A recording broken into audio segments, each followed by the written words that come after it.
Greetings and welcome to today's virtual undergraduate research conference. Student presenters will be sharing their work. Presenters will present for 5 minutes, and then there will be a question and answer period for 5 minutes from our panelist faculty judges. And panelist faculty judges, thank you so much for your time. A very large thank you to you for participating with us today and being here.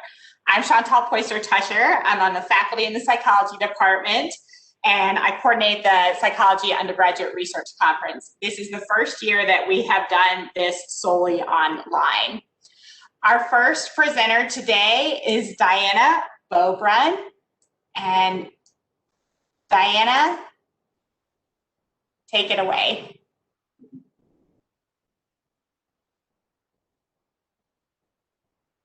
All righty.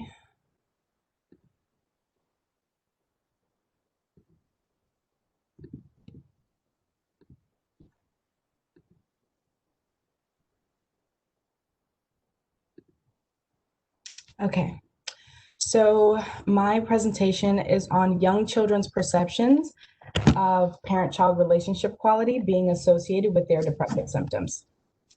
Parent-child relationships are critical to the healthy psychological development of children. Past research has shown parent-child relationships being a key predictor to internalizing problems. Parent-child relationships can be defined as the closeness and perceived quality of relationship the child feels with their parent.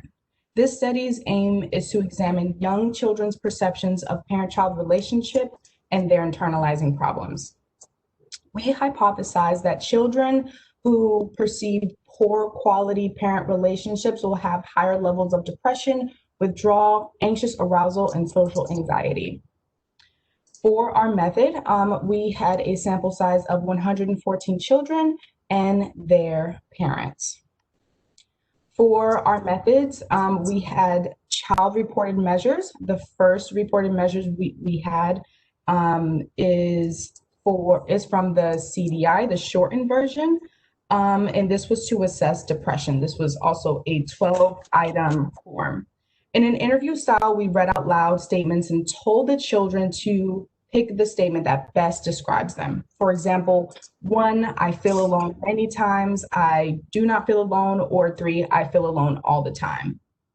The second measure we use is from the self-description questionnaire and from the parent relation scale. This was a 7-item questionnaire that was also asked in an interview style. We asked in a double binary answer response format using pictorial response choices. For example, we would ask, do you like your parents? No, no, yes or no, no always, no sometimes, or yes, yes always, yes sometimes. For the parent reported measure, the first one that we used to assess withdrawn and anxious arousal was the child behavior checklist. And this is a 40-item checklist that we used. One example is looks unhappy for no good reason, and this was answered on a 3-point subscale from not true to very true. Lastly, to assess social anxiety, we used the preschool anxiety scale revised, and it was 7 items in the social anxiety subscale. One example was, is afraid of talking in front of class, and answered on a 5-point subscale from not at all to very often true. We performed a linear regression controlling for age and gender to test our hypothesis. Our hypothesis was partially supported. As predicted, children with lower parent quality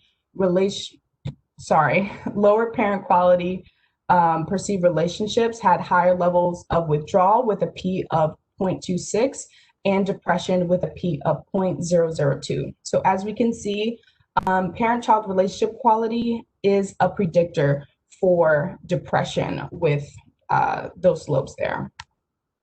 Contrary to our hypothesis, children with lower parent-child relationship quality did not have higher levels of social anxiety with the P of 0.773 or anxious arousal with a P of 0.525.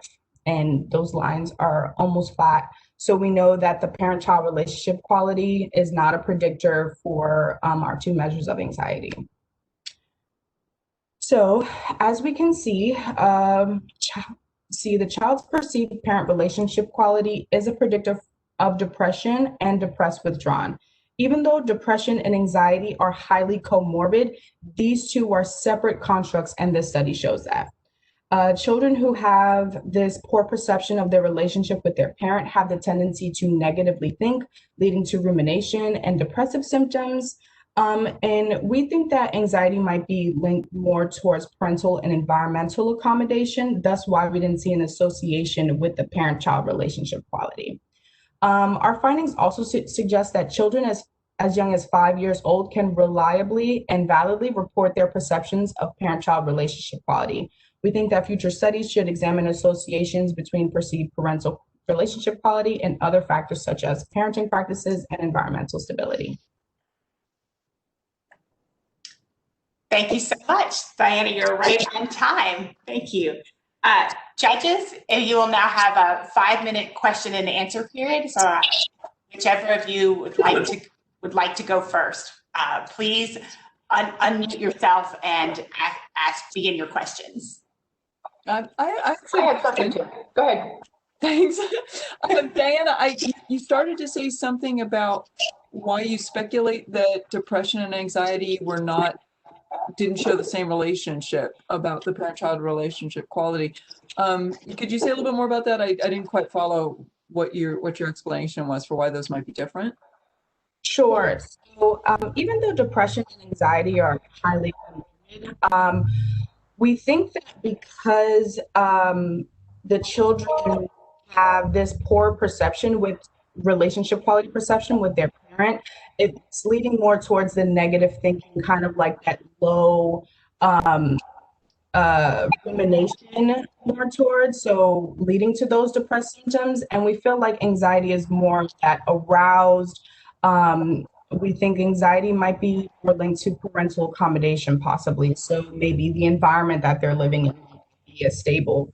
So that's why we think we saw that difference. But we think that future studies and should examine the differences between these two. Great, thanks. Go ahead. Yeah, and I was just going to ask, Diana, you did a nice job. What role did you play in this project? I mean, what was your piece of it? So let me think about that. So I went to Dr. Kelly, and I know we do a lot of studies and we have a lot of data about young children and depression and anxiety. And I really wanted to look at their parent-child relationship from the SDQP that we have and what it looked like as a predictor for the depression and anxiety. Okay. So you didn't actually have to collect data. This was already collected, but you went in and had an idea about how you wanted to look at the data differently. Yes. Yeah. Okay. Thank you. So did you actually watch the videos and help score everything, what the children were doing? No, I did not watch the videos, but I didn't help score, but I did. I am familiar with the videos and scoring some other data that is related to the lab as well. That's nice. Great. Hi, Diana. This is Kay Anderson. Thank you for your presentation and for being the first presenter to start off with our inaugural Purc. You did a great job. I have a couple of questions, just more about your ideas about the study. So the first one was, this is kind of maybe basic, but why do you think relationship quality would affect depression and anxiety among children? So, I mean, I realize the past literature suggests that, but are there reasons for why you think that would be the case? So I believe that children, their first relationship is with their parents and their immediate family. So that has a direct effect on everything in the child's life, especially like certain internalizing problems. So that's why we believe the depression is associated with the perceived parent-child relationship quality. Because if the child doesn't feel that closeness, one it is we can see that it is associated with that depression. Then I have a very brief follow-up question to that, which is, so relationship quality was related to depression, but not anxiety amongst the young children. And you referenced earlier that those relationships have been looked at among teenagers. So among teenagers, is relationship quality associated with both depression and anxiety, or just depression? So we, in the past literature that I looked at was more of adolescent. So if I'm remembering correctly, it was associated with both. But what is really interesting about this project is that children as young as 5 years old can reliably report their perceptions about their parent-child relationship quality. And I am not familiar, or I haven't seen any studies do it with children that young, using that self-reported measure. Yes, I agree. Although I did notice, like your alpha, you reported your Cronbach's alpha for the depression measure for the young children, and it was actually kind of low. I don't know if the alpha you reported was based on your own data or the literature. It was based, Yeah, 6.8. yeah, it was based on our literature and this study specifically. So yeah, I know like the average is at 0.65 to, yeah, 0.75. So yeah, so we definitely meet it. It is lower than our other alphas for our other measures, but we can still see that it is pretty reliable and valid. Thank you, Diana, and thank you, judges, for this talk. And we will now have just a couple moments before our next presentation. Thank you, Diana. Thank you.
Our next presenter is Devaki Carpenter. Devaki, here we go. Hello. Okay.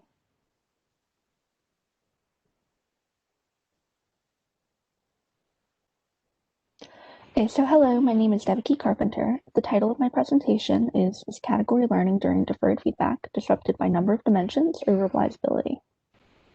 So multiple systems theorist assumes that category learning can take place by either associative operant or rule explicit learning.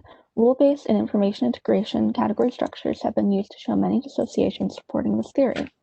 Smith et al. Helped the participants in a one-dimensional rule-based task or a two-dimensional information integration task with either immediate or deferred feedback. Participants in the rule-based task learned the task regardless of feedback type. Participants in the information integration task were not able to learn with deferred feedback. The researchers suggested this is because the rule-based task can be verbalized. The rule can then be held in working memory and is not reliant on immediate feedback. Lapelli et al. Suggested it was not verbalizability that allowed participants to be unaffected by deferred feedback, but instead it was the number of relevant dimensions due to the additional difficulty involved in paying attention to two dimensions. The researchers tested participants in a conjunctive rule task, in which both dimensions were relevant to the category. Category A all looked alike based on two dimensions, and Category B looked different. Participants were either given immediate feedback or deferred feedback. Results showed that learning in the conjunctive rule task was disrupted by deferred feedback, and they concluded that results support that it is the number of dimensions that affected performance. So the purpose of this experiment was to investigate whether the differences in performance are due to differences in the number of relevant dimensions or the verbalizability of the rule. In the human experiment, participants completed a categorization task and had to decide if an image was either an A or B. There were two rule conditions, one being the easier to verbalize rule, where A category consisted of large, densely pixelated boxes, big bright, and B category consisted of everything else, as shown in the left figure. The other rule was the harder to verbalize rule, where A category consisted of large, less densely pixelated boxes, big dark, and B category consisted of everything else, as shown in the right figure. Along with the two rule conditions, there were two feedback conditions. One condition was immediate feedback, where participants received feedback after every trial. The other condition was deferred rearranged feedback, where participants received feedback after responding to 6 trials. The feedback they received was rearranged by all correct points, followed by incorrect points. So participants learned easily verbalized rules with immediate feedback fastest, but by the end of learning, all participants performed equally well, except those with the hard to verbalize rule and deferred feedback. This suggests verbalizability, not fewer relevant dimensions, helps overcome deferred feedback. However, perhaps big bright boxes are just more visually salient. So 4 rhesus macaque monkeys were then tested to determine if it was visual salience that was allowing participants to do better with the big bright boxes, or if it was verbalizability. If it was salience, the monkeys would also show an advantage with the big bright rule, but if it was due to verbalizability, monkeys would not show an advantage because of their lack of language. So each monkey completed 2 tasks. In one task, they received either the easy to verbalize or harder to verbalize rule, the same stimuli the humans received. In the other task, they received the opposite rule with new stimuli. All tasks used immediate feedback, and to complete the task, they had to achieve 90% accuracy in the last 500 trials. So Liu and Murph met criterion faster in the easy to verbalize condition, while Han and Obi were faster in the harder to verbalize condition, and this suggests the monkeys show no preference for the big and bright rule. So humans were found to show significantly better performance with the big bright rule. Both rule conditions required attending to exactly 2 dimensions, suggesting that the difference in performance is due to verbalizability, not number of dimensions. Animals, unlike humans, show no consistent advantage for a big and bright rule, and this all suggests that it's probably verbalizability that makes the big and bright rule easier to learn with deferred feedback, and not general visual salience. And a thank you to the researchers and research assistants at the Complex Cognition Lab and the Language Research Center.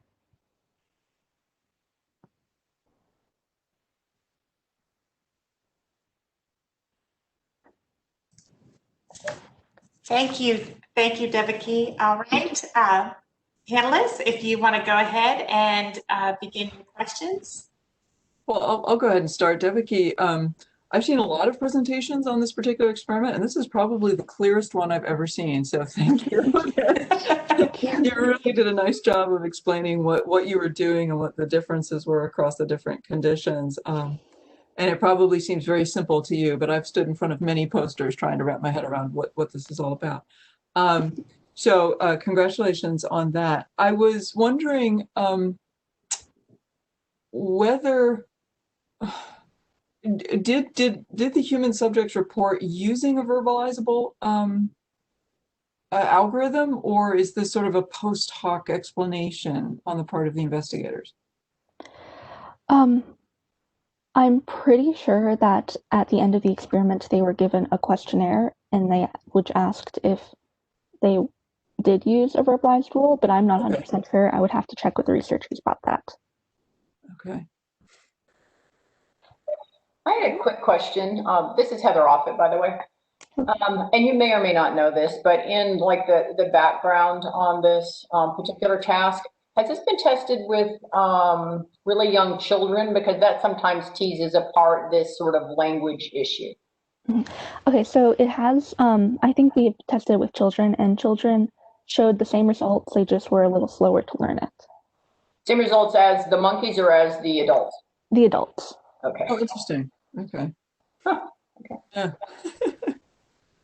And I'll steal Heather's question from the last time. What was your role in all of this? I just looked at the background, the data given to me, and I put this together. Did you work with both the human data and the animal data? I actually personally wasn't part of conducting the study, but I've looked at the data received and how it all fits together. And I think Paige was trying to hop in here. Right. I will. I have two questions. One is a follow-up to Dr. Turner's, which is like, how do you know that the big and bright rule actually does require verbalizability? Has that been established in prior studies, or is that like just sort of assumed? That's actually what we were looking at when we tested the monkeys. Okay. So the monkeys were to test if it was due to visual salience or if it was due to verbalizability. And because of their lack of language, that's how we could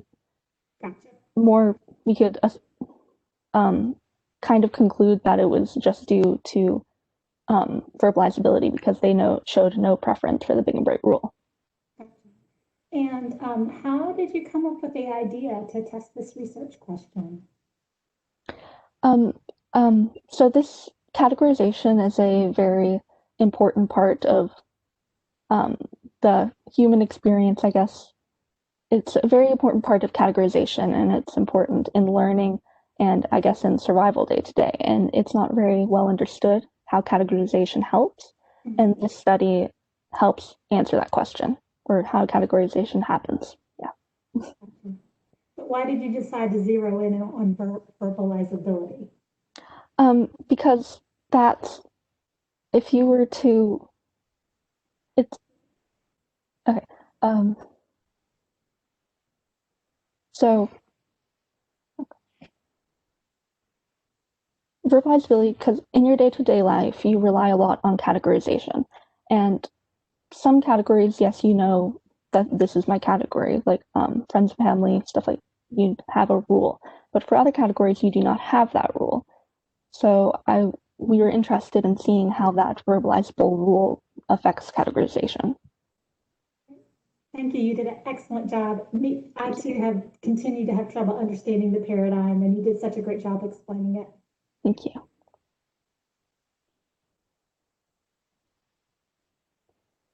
Sorry, we have time for one more question if anyone has it. If not, that's okay also.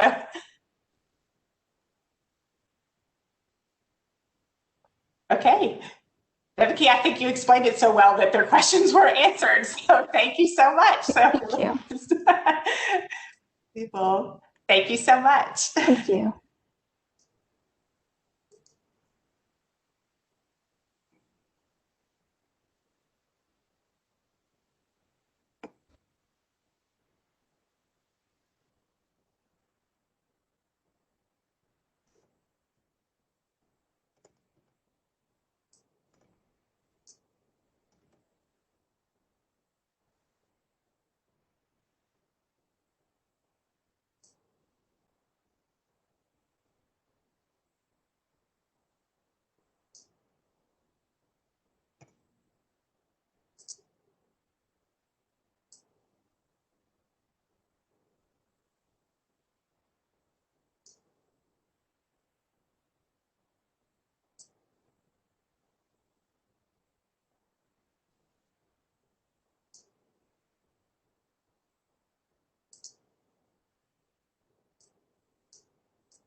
Our next presenter is Kelly Eason.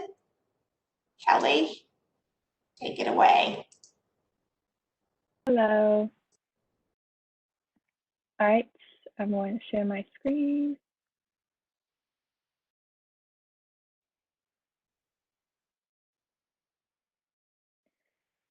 All right, so good morning, everyone. I'm Kelly Eason, and I'm part of the Heart Lab here at GSU.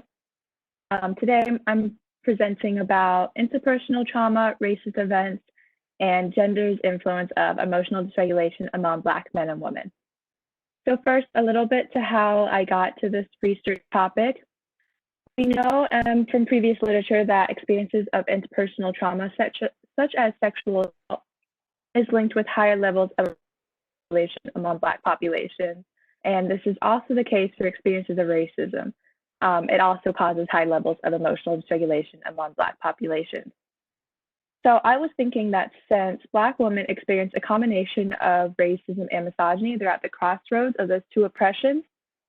We hypothesized that not just trauma type, but also sex and racism would be related to greater emotional dysregulation among Black men and women when controlling for age, income, and education.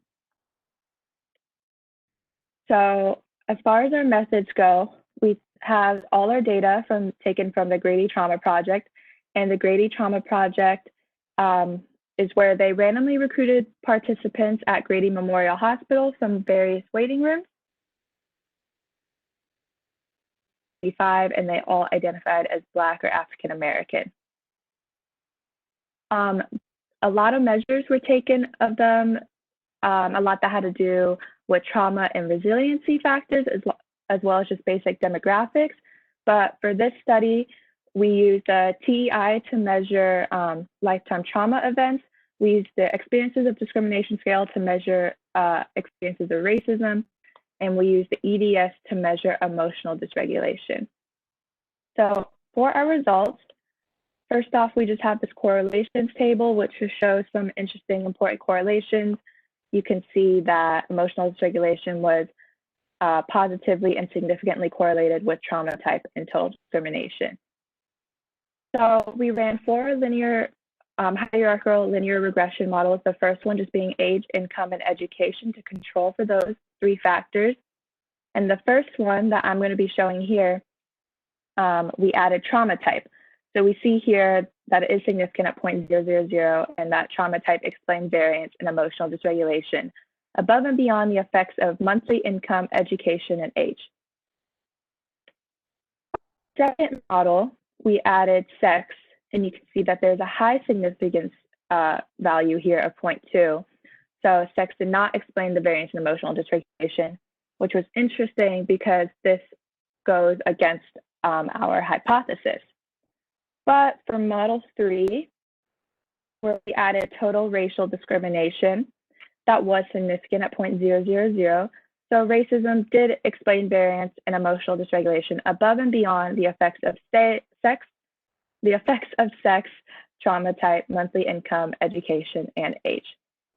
Something also important to note here is that you can see that the significance of sex became significant when we added total racial discrimination to the model at 0.02. So here in model 2, it was not significant, but it was significant here in model 3 when total racism was added, which has implications for how those two things could intersect in causing emotional dysregulation, both sex and experiencing racism. So before I get into the discussion about that, just some limitations and future direction of where this research could go. We know that intersectional factors are important to take into consideration. We could see how this might compare to other minority groups in America, how different trauma types could also affect emotional regulation, like maybe witnessing someone get severely injured or natural disasters, and how these factors can influence PTSD outcomes. Because we know that emotional dysregulation is a transdiagnostic factor influencing PTSD. So this has a lot of implications for how the development of PTSD symptomatology could show in people that face multiple levels of oppression. So all in all, while of course it is important to research underrepresented marginalized groups in psychology, our research shows the importance of when we aid victims of sexual assault. It might not be as straightforward as we thought. Since there are people that face multiple levels of oppression, for example, misogyny and racism, they could be at higher risk for things like emotional dysregulation. Thanks for listening. Thank you, Kelly. Yeah. Faculty panelists, you can ask your questions. Hi, Kelly. This is Sarah Barber. I was wondering if you could tell me a little bit about what the different types of trauma were that you had, and also how those trauma types might also be related to sex differences, whether there's differences in the types of trauma that the men and the women in your sample had experienced. Right. So the trauma types we looked at specifically were sexual assault and intimate partner violence. And we saw here in the correlation table, we did have more female participants than male participants, but out of those, we could see the trauma type and age, that it was negative. So I think it was that women did experience more sexual assault than men, but of course that might be skewed because there were more women participants. And then how do I interpret this trauma type? So is it that sexual assault is also associated with higher emotion dysregulation? I'm not sure how you coded the trauma type here. Yeah, so trauma type being sexual assault and intimate partner violence. And yeah, what we saw was that in model 1, it did explain the variance in emotional dysregulation.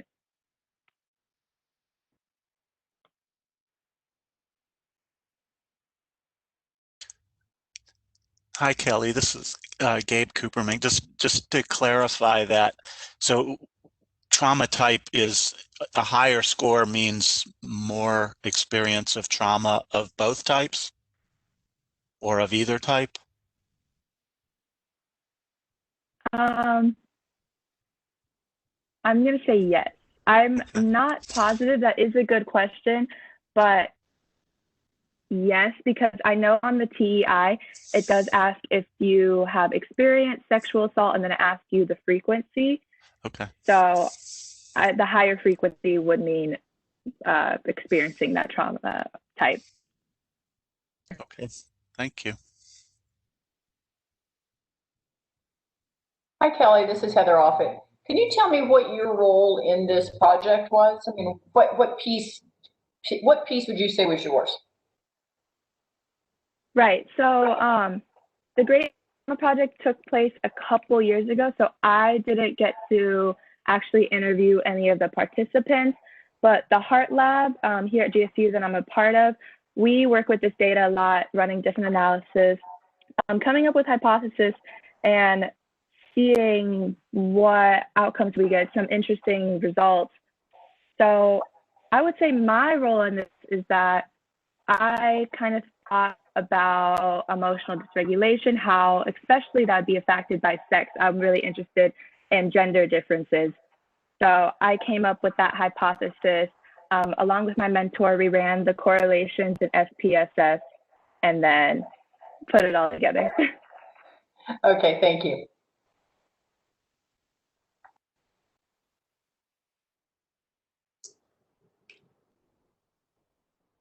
We have time for probably one more question, or if you all have one. Kelly, this is Tim Fleming. I can just ask a really quick one, I think. I'm really interested in some of the variables that you've got here as I think kind of unique contributions to emotional dysregulation, especially with your variable of racism. It seems intuitive that there might be a relationship there, but I'm wondering kind of how you measure racism. How I measured it? Mm-hmm. Okay, so we use the experiences of discrimination scale, which ask, in this case, our Black participants. It's a self-reported questionnaire where they are asked if they have experienced racism in multiple different settings. So that could be businesses, restaurants, when receiving loans or when receiving medical care. So a really wide range. They answer either yes or no, and then ask for frequency. So then that's all added up to give a total frequency of total racist events experienced. Great, thanks. Is there time for one more? If it's pretty quick. It's probably not that quick. Great job, Kelly. Thank you. Thanks, Gabe. Thank you, Kelly. Yeah, no problem. Thank you.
Our next presenter is Talia Mosley.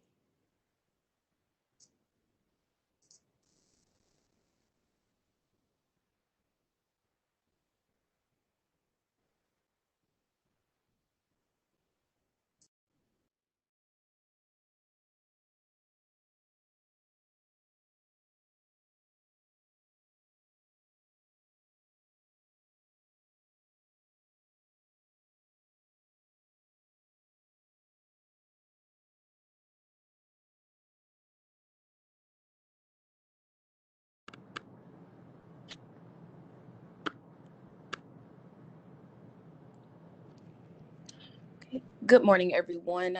Due to my technology limitations, I'm only able to share one screen at a time. However, once I'm finished presenting, I'll be able to display my face.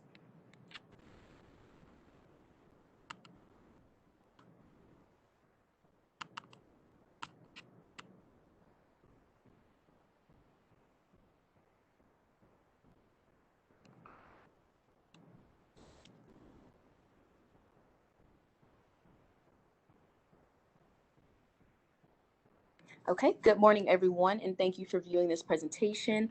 My name is Talia Mosley, and I'm a senior psychology and African American studies double major. Today, I will be presenting research on the relation between educational attainment and stigma towards mental health treatment among Black Americans. So to begin, stigma can be defined as the negative thoughts associated with the concept or idea such as mental health. And due to historical and social discriminatory factors, stigma towards mental health treatment or mental health professionals has been highly prevalent in the Black community. And there's research that suggests that higher educational attainment decreases mental health stigma among Black Americans, and previous studies have found education levels to be related to lower levels of stigma. However, there were very few studies that have researched this trend among Black Americans. So therefore, this study examines how mental health stigma in Black Americans is affected by educational attainment. So using a sample of 182 Black American Georgia State University college students and community participants, we were able to test the relationship between stigma and educational attainment. So participants completed a demographic questionnaire assessing education level, as well as the perceived barriers to treatment scale, which includes a subscale that specifically assesses stigma. So participant demographics, 100% of the 182 community and Georgia State participants in the study self-identified as Black American. 135 participants identified as a woman, 44 participants identified as a man, 2 self-identified as other gender identities, and 1 participant identified as transgender. As well as the current academic status goes, we had 74 participants who were freshmen, 38 participants who were sophomores, 34 who were juniors, 30 that were seniors, and 6 that were graduate students. So we hypothesize that higher level of educational attainment will be inversely related to stigma. So this means that the more education one has, the less mental health stigma that person would endorse. So using a Spearman's row correlation analysis showed that there was not actually a significant relationship between stigma and educational attainment within our study.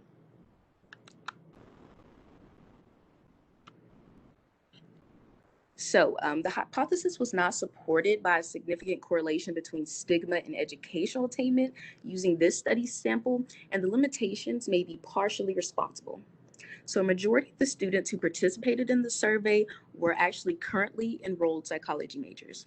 Therefore, the effect of education on stigma was less powerful because the majority of the sample had particular interest in psychology. In addition, the educational range of the study population was exclusively higher ed.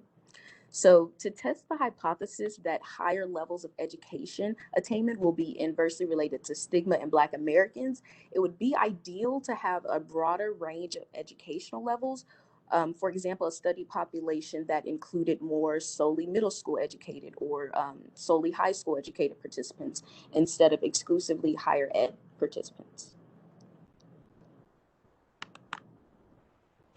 So although there was not a significant relationship between stigma and educational attainment, an analysis of other variables showed that there was actually a significant relationship between educational attainment and the participant restriction subscale within the perceived barriers to psychological treatment measure. So this means that as educational attainment increases, participant restrictions to mental health decreases. So it's worth noting that although the participant restrictions to treatment would be generally thought of as not generally thought of as solely physical restrictions, this subscale focused on only physical restrictions to assessing treatment. And thank you. Thank you. Panelists, you can ask your questions now.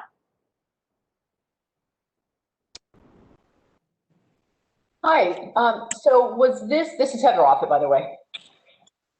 Good morning. Good morning. So can you tell me, was this your idea to run this analysis? Or, yeah, so tell me your role.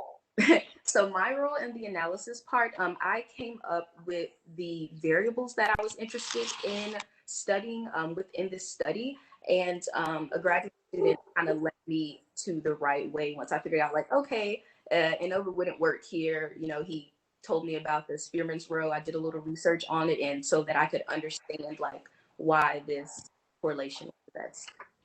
Okay, and if you were to do this again and you didn't have the restrictions of being at the university, like what background in education or age group would you want to use as your subjects? So I would like to use a population of people who maybe only I would like a portion of them to have only completed middle school, some of them to only have completed high school or some high school, and then some college participants, and then possibly some graduate school participants who were all Black Americans, possibly between the ages of, I'll say, 17 and 34, so that I could really see if educational attainment actually affects stigma. Okay, thank you. Hi, Talia. It's Dr. Swardow.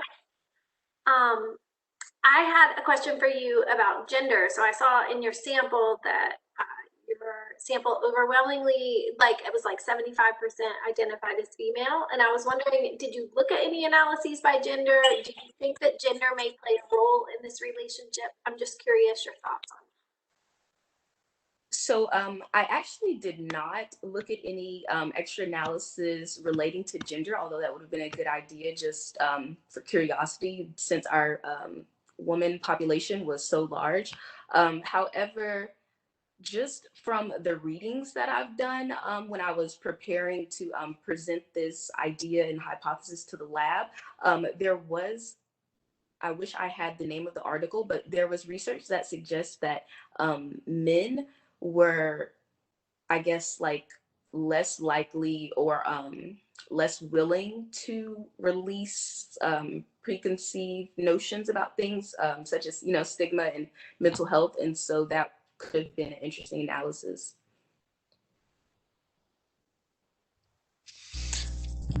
Hi, Talia. This is Gabe Coopermink. How are you doing? Good. I thought you did a great job of thinking through some of the limitations and some of the reasons that that maybe you didn't find what you were looking for in this particular study. My question was a little different, and it's sort of more about the idea of stigma, and so I was wondering if you could say a little bit about how you think about what stigma is. And I guess really what I'm interested in is stigma a belief that an individual has, or is stigma something that is sort of more of a common belief in a population?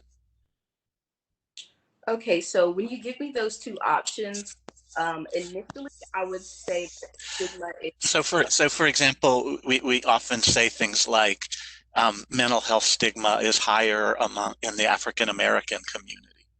So what does that tell us about individuals? Does that mean that every individual thinks that there's, endorses more stigma, or how do we think about it as either something that belongs to individuals, a characteristic of individuals, or a characteristic of a population? I believe that stigma belongs, or stigma can be found in individuals, although social factors may lead a group of individuals who identify through particular experiences to, I guess, have the same ideas that become stigma. Okay. Good answer. Thanks.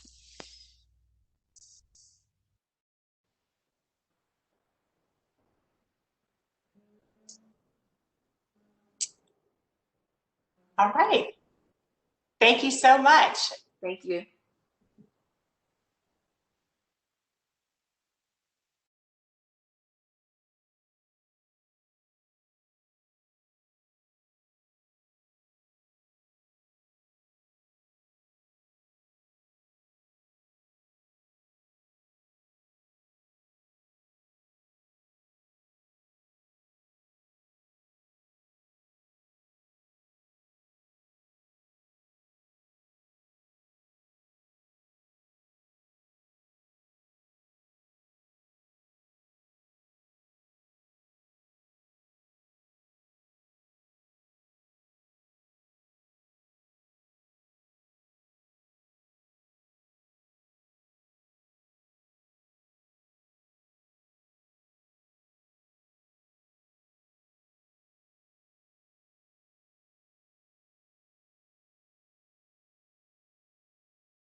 Our next presenter is Kiana Moyer. Kiana, take it away.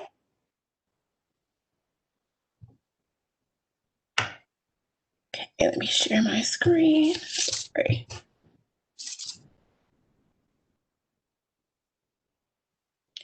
Good morning, everyone. Thank you for joining me this morning. My name is Kiana Moyer. I'm a freshman public health student working in the Heart Lab with Dr. Sierra Carter. And today I want to examine the relationship between race-related stress and depression in an urban African American community sample.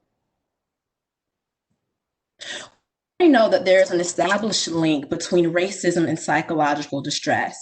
Among African Americans, research shows that racism and race-related stress functions as a psychosocial stressor.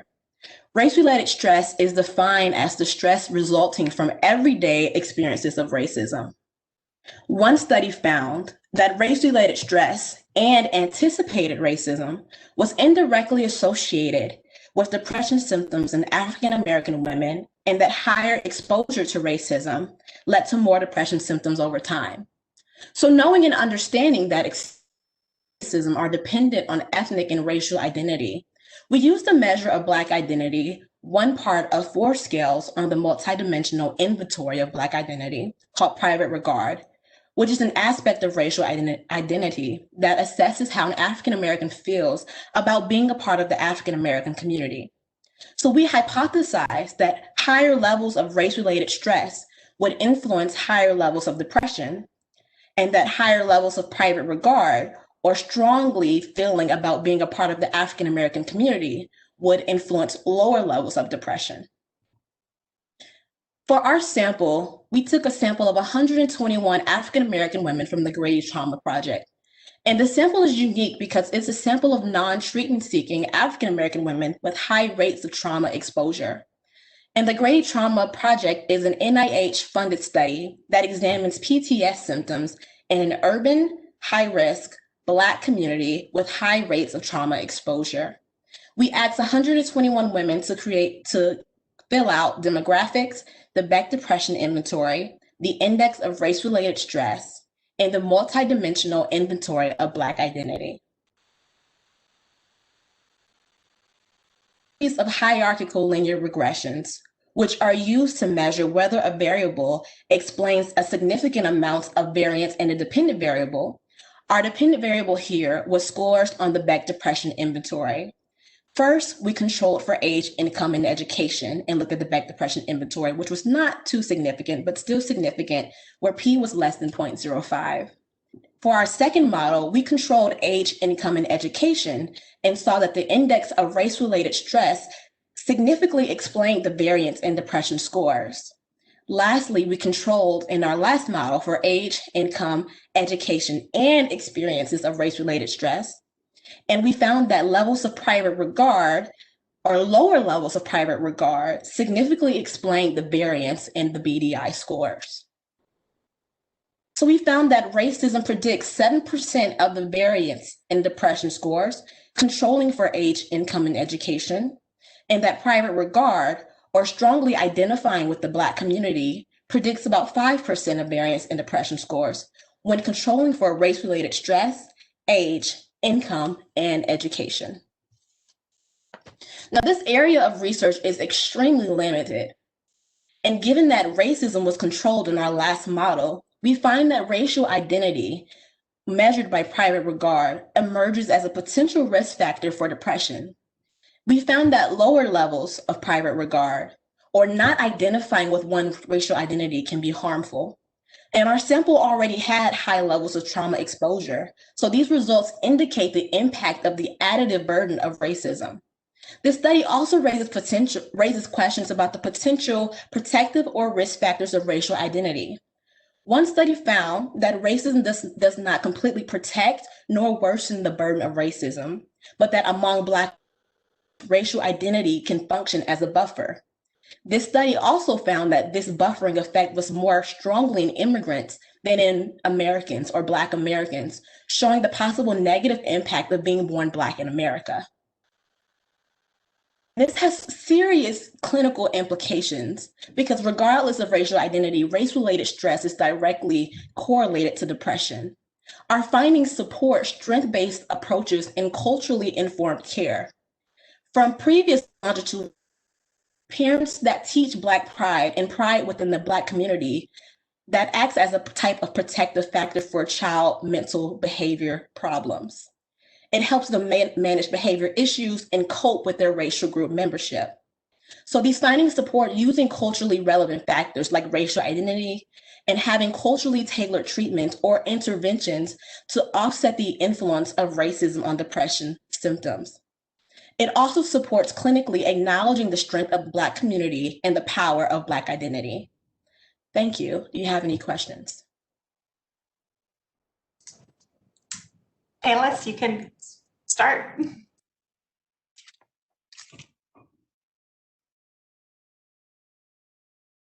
Hi, this is Heather Offit. I might have missed this, so forgive me if you told me this, but how are you measuring the private regard? Is that a scale or how did you guys figure that out? So the private regard is a scale on the multidimensional inventory of Black identity, and it's called the MIBI for short. It actually has 4 different scales, and on the questionnaires that the Creative Trauma Project participants got, they had questions for each of the scales. So we took the private regard scales and those the questions, and that's where we got our data set from. Okay, thank you.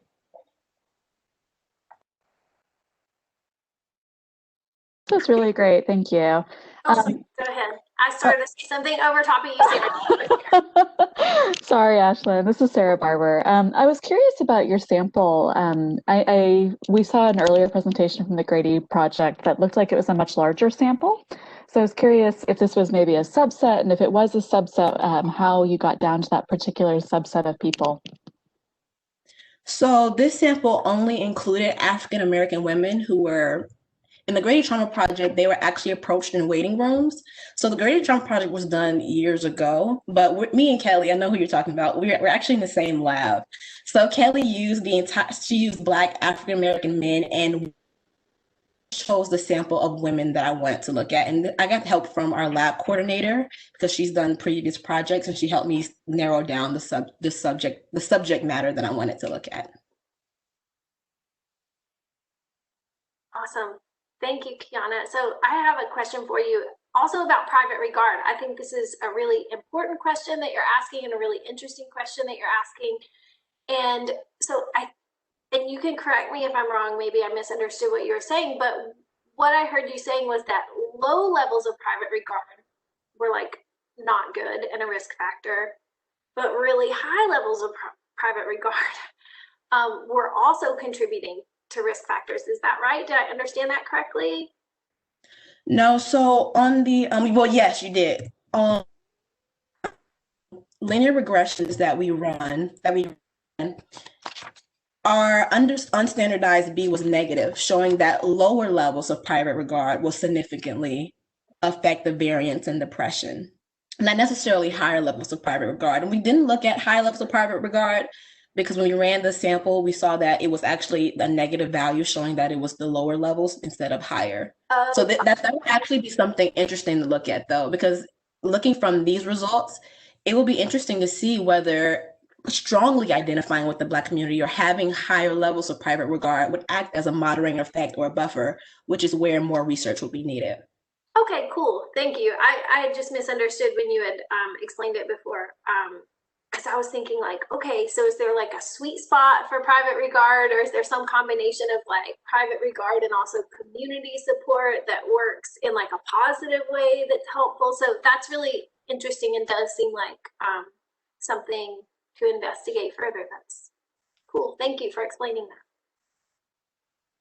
And one thing, I don't want to take too much time. One thing that was interesting for me is that we really focused on private regard, but the MIBI actually has 4 different scales, private regards being one of them. So it has salience, centrality, ideology, and regard.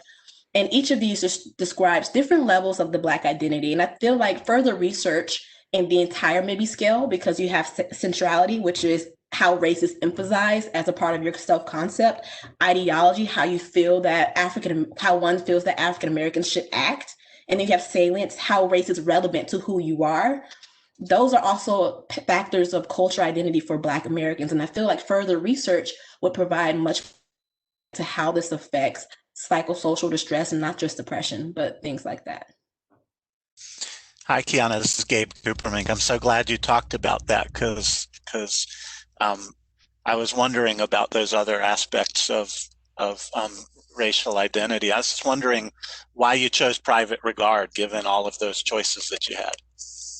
Private regard have a really personal tie to this because it's private regard is how you feel about the Black community. You also have public regard, which is how you think others feel about the Black community.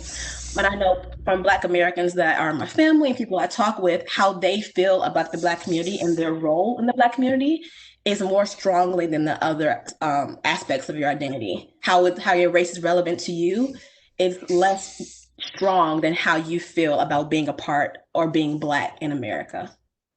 Thank you. Thank you so much, Kiana. Thank you, guys. Thank you for listening.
Hello?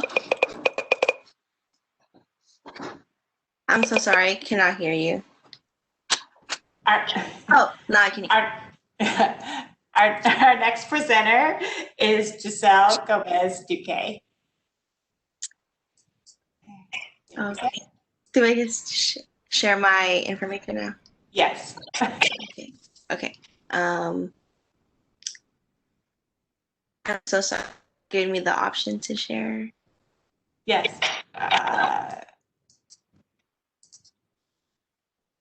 Okay, now it is.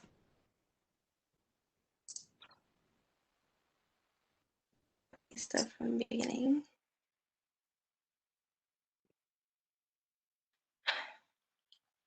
Hello, my name is Giselle Gomez, and I'll be presenting Why Does Rule Information Shut Down Implicit Learning? Is it due to attention or strategy?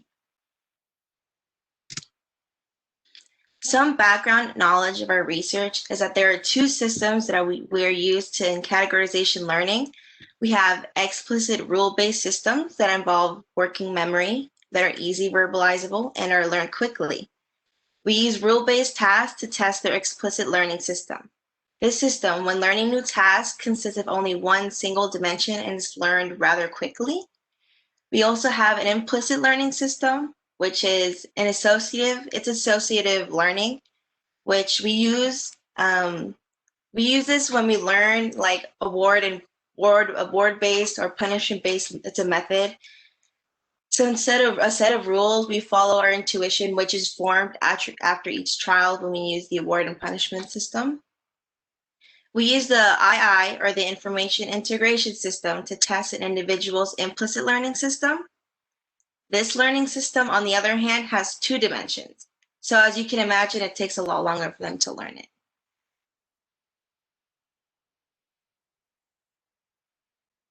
Like I've mentioned before, integrated information, or II, categorization tasks are thought to require the implicit learning system, whereas rule-based tasks require the explicit learning system. Sorry, I'm having issues here. Recent studies suggest that these learning systems can interfere with each other. Rule-based information overshadows learning II categorization tasks. So when we have a rule-based task, they want to focus on one single dimension. For our case, it'd be color, which I'll explain in later slides. So when they're completing these tasks, they only want to focus on color because it's this rule that they've established in their heads. So they unconsciously defer from maybe other dimensions that we've also presented for them. However, it is unclear whether the interference is caused by selective attention. It stops the II task from even happening, or it may be a bias that they use as a rule and strategy when they're doing later categorization. We use our selective attention to only focus on the strategy or the rule-based task and ignore all other II information provided. So this leads us to ask the question. We wanted to know if changing an individual's attention during a study or a decision strategy during testing would impact whether they showed signs of learning the tasks when rule-based information is present. The way we wanted to test our question was by having participants categorize stimulus with three varying dimensions. So we had pixel color, which is our rule-based information. To many, this is the first thing people notice. As the trials passed, we knew individuals wouldn't establish the rule of color because it is the easiest to acknowledge. This is why we have the color as a rule-based task. Whereas pixel density and box size, these are our II categorization information. Individuals seem to ignore these components because they have already established the color, the rule of that is color. This will serve to be important in later tasks. Categorization tasks had two phases. The first phase, we had all three dimensions present, and in the second phase, we established that color would no longer be important in choosing which one would be A's or which ones would be B's. So blue, or the colors, would be in equal amounts. So important to acknowledge that people would receive feedback on every trial. So as I mentioned before, this award punishment system, they would know after each trial if it was correct or if it was incorrect.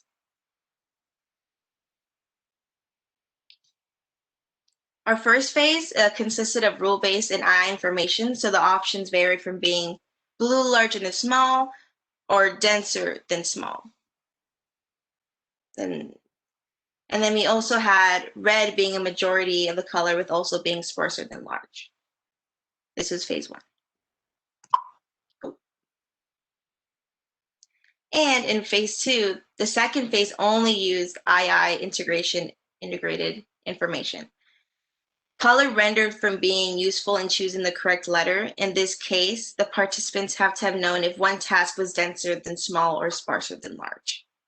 So this is when we tested if they were paying attention to other dimensions as well.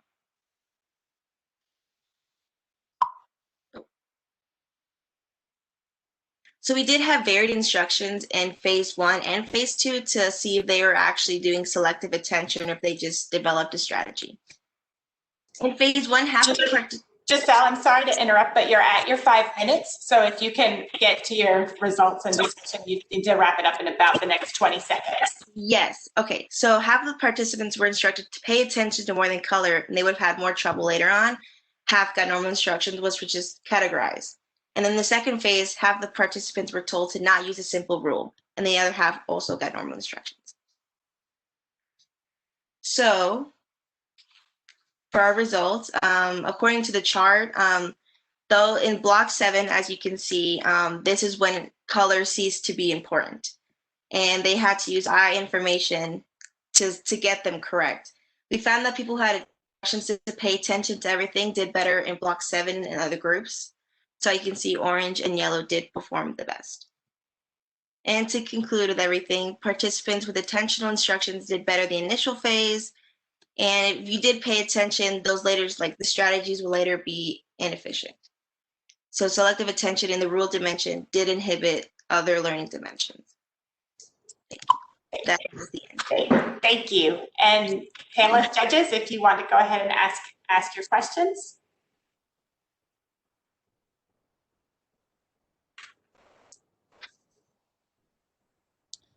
I'm sorry, do you mind going back to the results graph? Yes. Thank you. So what is that red line? That's when it, the II became more relevant? Yes, and the red line, this is when color ceased to be important in choosing whether it was assigned A or B. So this is when we had the participants see if they actually were paying attention to other dimensions besides just color. So there were 4 different sets of instructions given. For our control group, we just gave them regular instructions, assign A's and B's according to like categorization and if they got it wrong or right.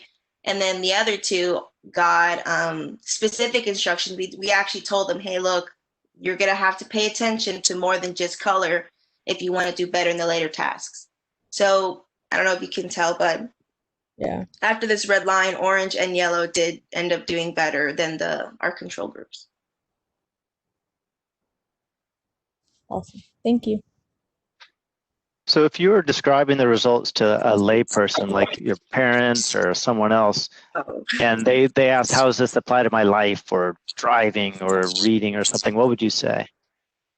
For driving or for reading? Or just it could be another example that you pick, but if they're like, tell me about how this applies to me, like how's it relevant? Yeah, so humans, as we all do, we like strategy and we like having rules for everything, but this is more unconscious. We have to also realize there are other aspects to a problem or something when we're trying to learn something. So maybe this is why people have issues with like learning, just simply regurgitating information instead of it needs to be like more well-rounded, and it's just mostly our focus on things, I guess is what I would give them advice if they're trying to learn things, reading or driving or such. Well, tell me more. If they said, so tell me about my focus. What should I be doing or not doing based on this? That is an excellent question. Well, this is a little difficult to compare when it's simply just like colors and different dimensions. It would have it. This could be endless amount of dimensions, but for this focus, we wanted to do just the three. I'm sorry. That's all I can. That's all I can. How I can answer your question. No, I appreciate you trying to think about it. It is hard sometimes. Basic research and to real world settings is a challenge to make that leap at times.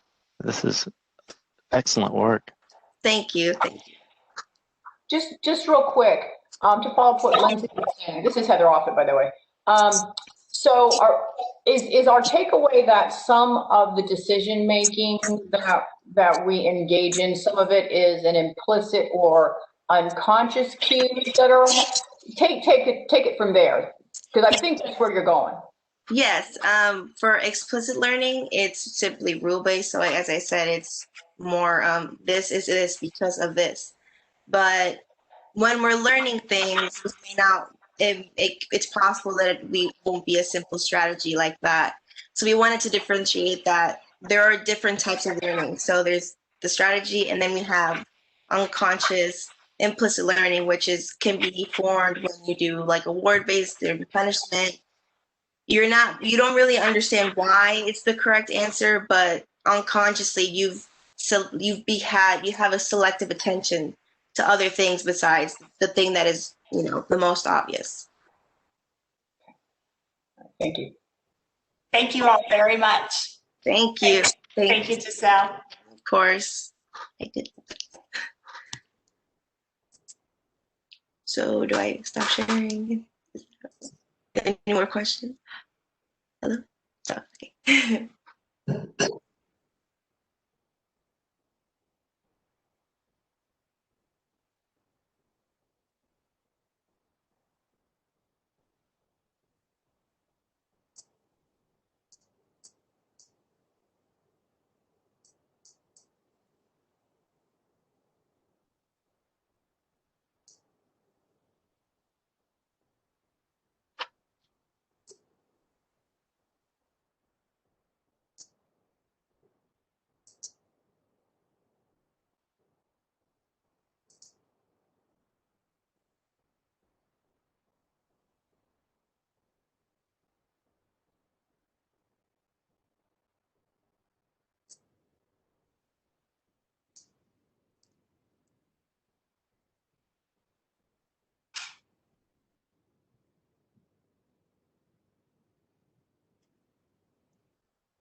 Our next presenter is Kyla Brannigan. Hi, everybody. Okay, let me share my screen.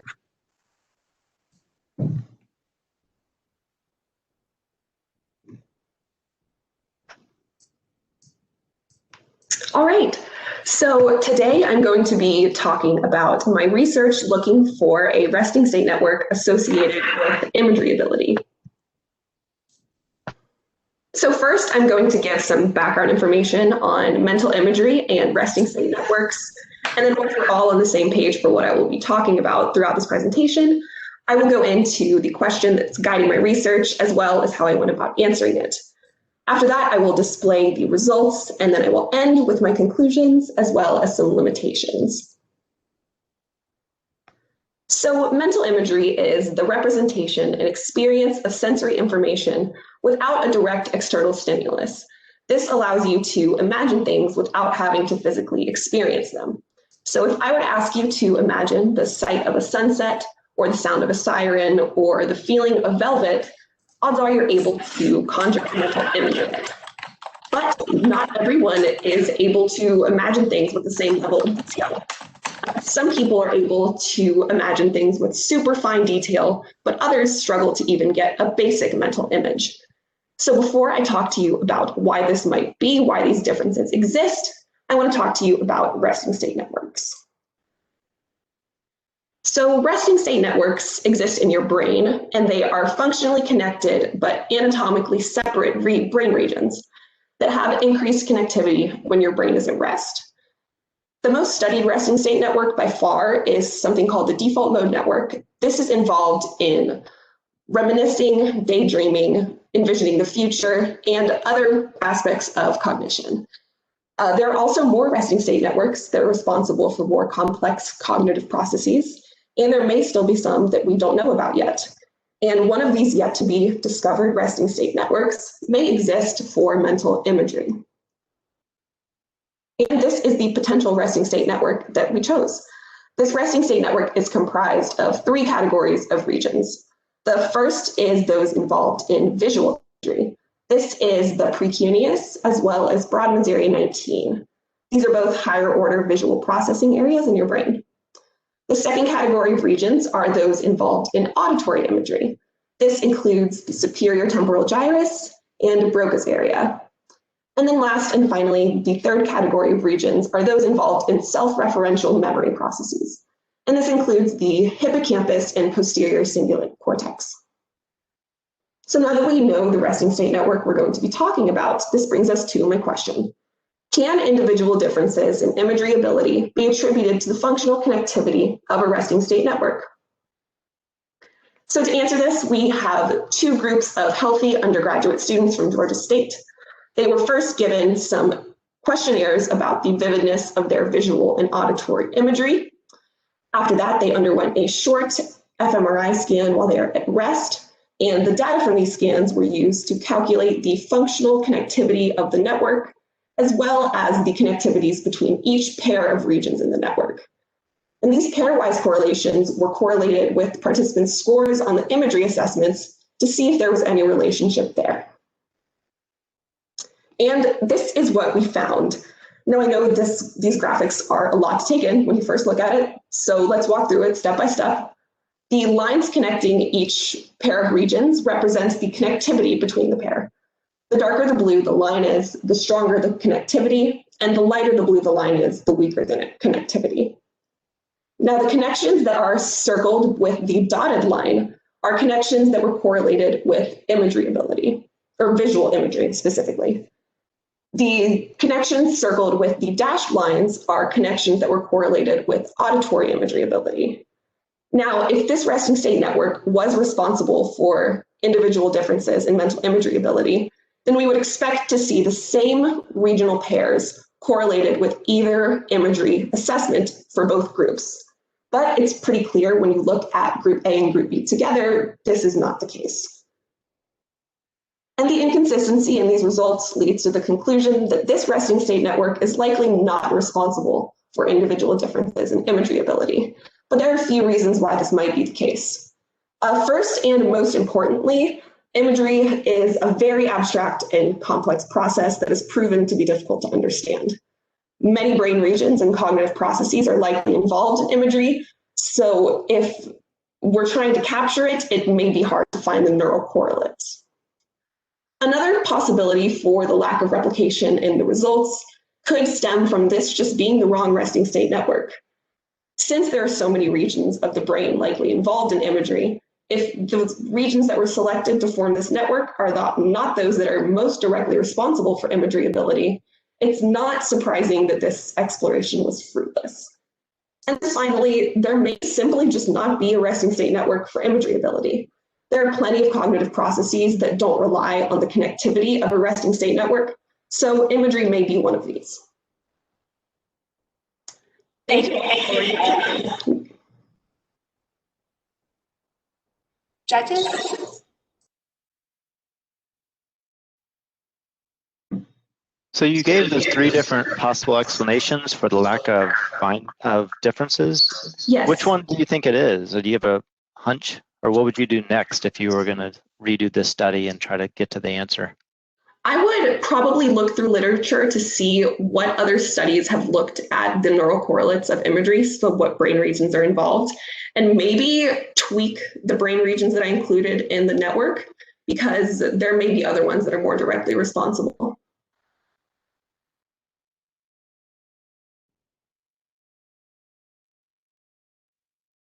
Can you clarify how many participants there were?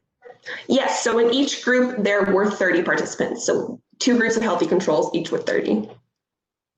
Thank you. Of course. Kyla, why do you think this would be something that we'd want to know? So imagery ability is really important for a lot of daily activities. So if you're trying to plan what you want to do for the day and you're not able to visualize that beforehand, you may be lost in what you're doing. There are also people who have aphantasia where they have absolutely no imagery ability. So it would be interesting to see what in our brain is responsible for that, to see if there are any interventions that might possibly be there. And then it's also been hypothesized that hallucinations could be correlated to the same network that imagery ability is. So that would be interesting too. Are you aware of any research or anecdotes of people having like brain injury and then losing the ability to do imagery or have visual imagery? I'm not aware of that, but I wonder if that exists. That'd be interesting.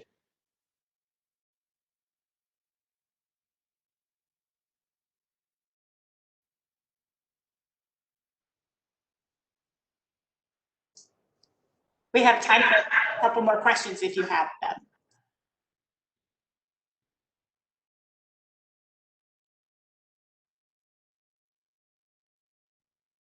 So Kyla, what got you interested in this area? I'm really interested in how your brain is able to do what it does. There's so many complex cognitive processes that we don't understand how it happens.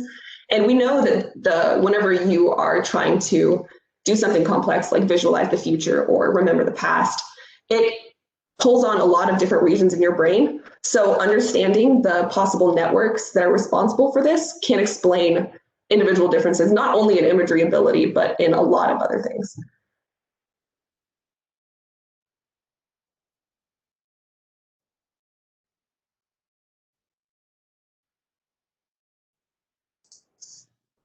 I'll just convey from, oh, Lee, you're back, so I'll let you convey. I was going to convey from your chat, but you're here yourself, so you can convey it yourself. Sorry, I had background noise and network problems. What was that? Oh, I was just going to convey your comments from the chat because it looked like you weren't here for a minute, but you're here yourself, so I'll let you speak for yourself. Okay, well, yeah, I was just going to say that that's a really cool network diagram. I think it's excellent to try to show complex relations after. You might consider. It looks like you're trying to show relations across and under different modalities, visual and audio. You might consider maybe blue for audio and red for visual or something like that in the same Okay, lines. yeah. Because if I'm understanding your intention right, it's basically a 6x6 correlation times 2. So, correct. Yikes. That's really cool. Yeah. But yeah, that this kind of idea can be really good for a non-technical audience to show, what you're looking at and what you found. And exactly, that was the goal. Yeah, the colors might help because at first I didn't realize that there were two different things going on at the same time. Right. I think that would definitely be a good idea. I can definitely implement that. Thank you.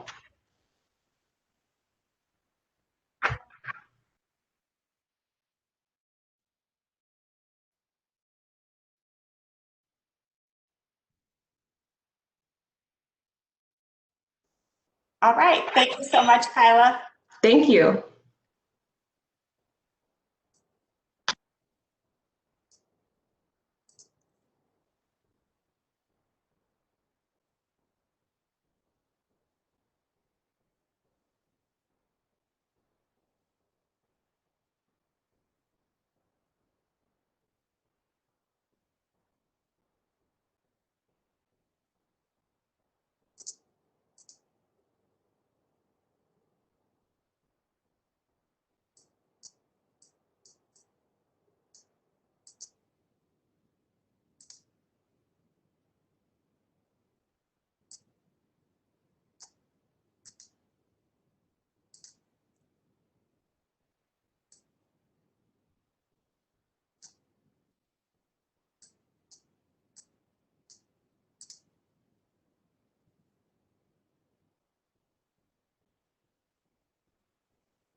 In the chat, it's really interesting. It looks like I can chat the host, the host and the presenter, or all panelists. Sending it, including all panelists, also include the host. Yes, I think so. Okay. I saw your earlier ones. I'm sure if that's how you it's hitting the it. panelists, but I was not clear on if it was because the normal layout is everyone or a private message. Yeah, I saw your cool network diagram and the other comments, so I was included as a panelist. Yeah, I wasn't sure if the host. I'm sorry, if the presenter was.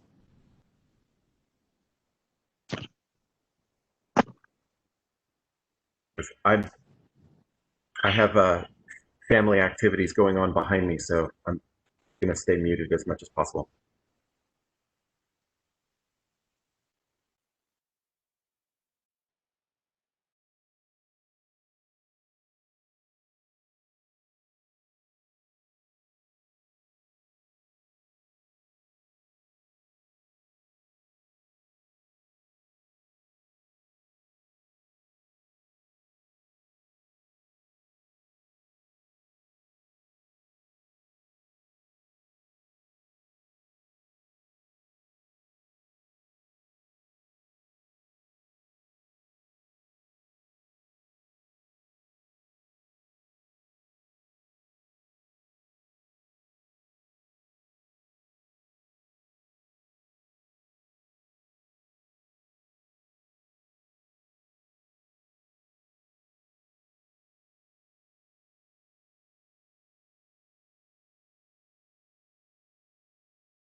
Our next presenter is Niami Chedla.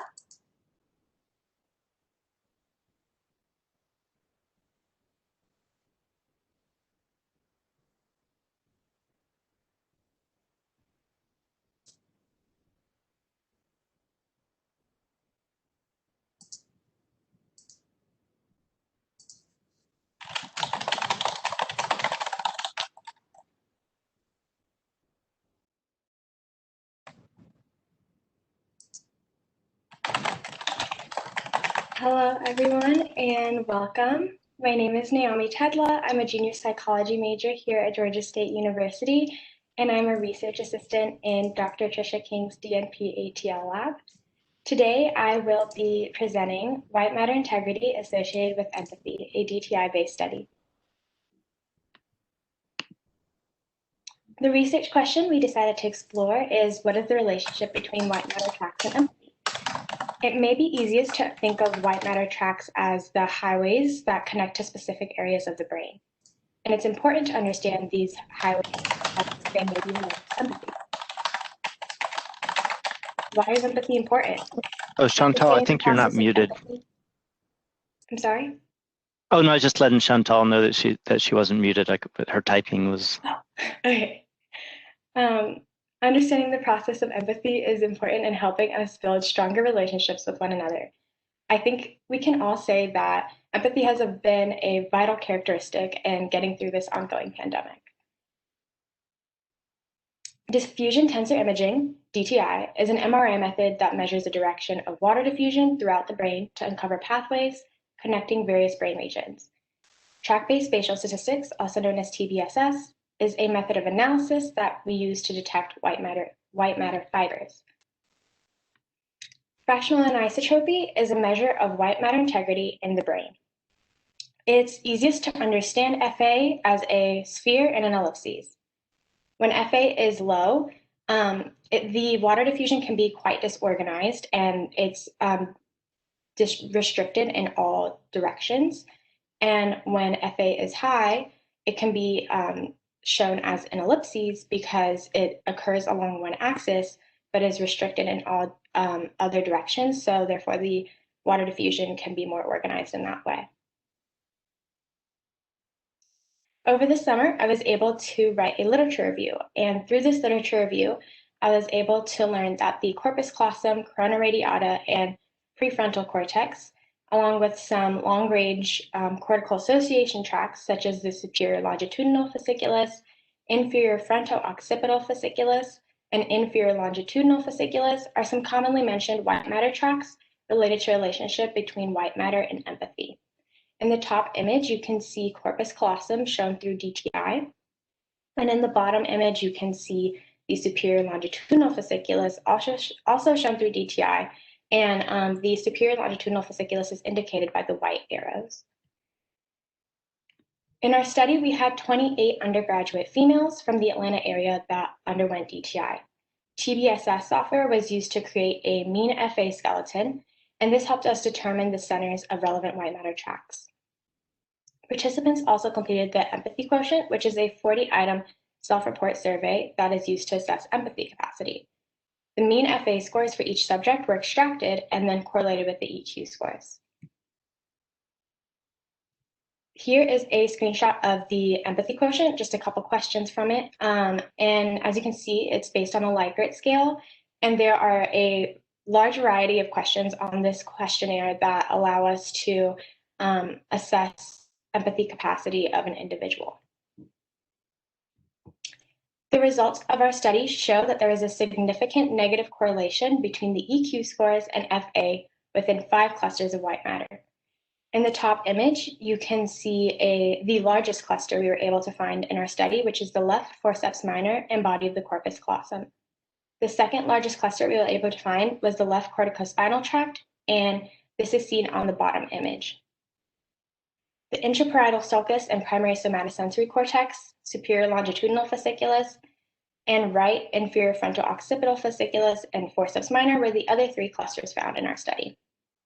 Results demonstrated that white matter connections of significant TBSS voxels to the occipital, temporal, frontal, and parietal lobes, subcortical regions, and the brainstem.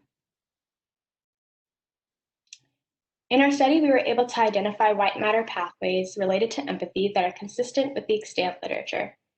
It's important to examine these brain structures related to empathy to inform others how or which brain systems are critical to empathy.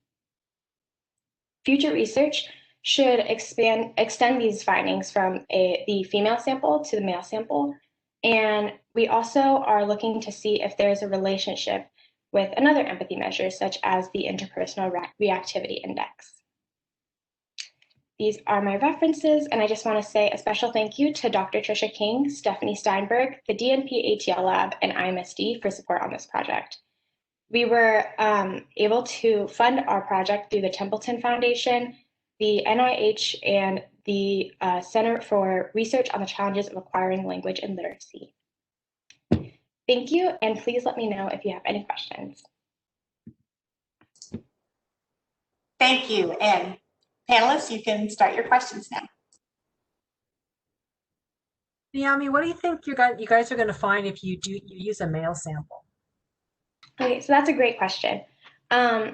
Because previous research has shown that empathic responses between men and women are very different, and in our study, we actually had all the females in our be on the same part of their menstrual cycle.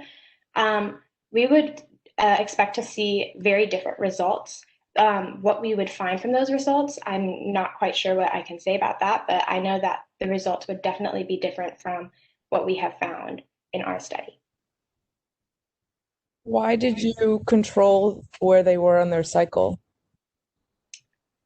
So this study came from a larger study where we were looking at oxytocin and its effect on social cognition.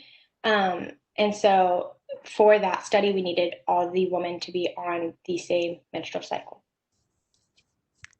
This is Chris Good. Can you hear me okay? Yes, I can. Great. Sorry, I'm having a little WebEx trouble this morning. That was an excellent presentation. Really well done. Thank you. I'm really curious about, you mentioned the extant literature in the last slide or two, and I'm wondering if there's any evidence that you're aware of functional connectivity changes that result from different types of behavior. It's really hard to do for your variable empathy here, but we have brain region volume changes that we know result from differences in behavior instead of the other way around. I wonder if there's any connectivity differences that aren't causing behavioral differences, but actually result from behavioral differences. So I think I understand your question correctly, but let me try rephrasing it. So are you asking if functional connectivity is related to behavioral differences? I just need you to rephrase it a little bit. Oh, I think you've shown pretty clearly that they're related to each other, and because this is correlational, you can't really say that one causes the other. But let me give you an example. We know that, for example, you can get hippocampal volume differences that result from spatial training, like in that famous London taxi driver study, right, where their brain regions change following some behavioral sort of thing. And I'm not aware, I'm wondering if there's any previous evidence of connectivity changes following that. Over my research over the summer, I haven't seen, I didn't see a lot of studies with that in it, but I would definitely look into that as we continue to do this research in our lab. I know that we're going to be looking more into like different empathy measures and different samples as well with this research, but I'm not 100% sure on that.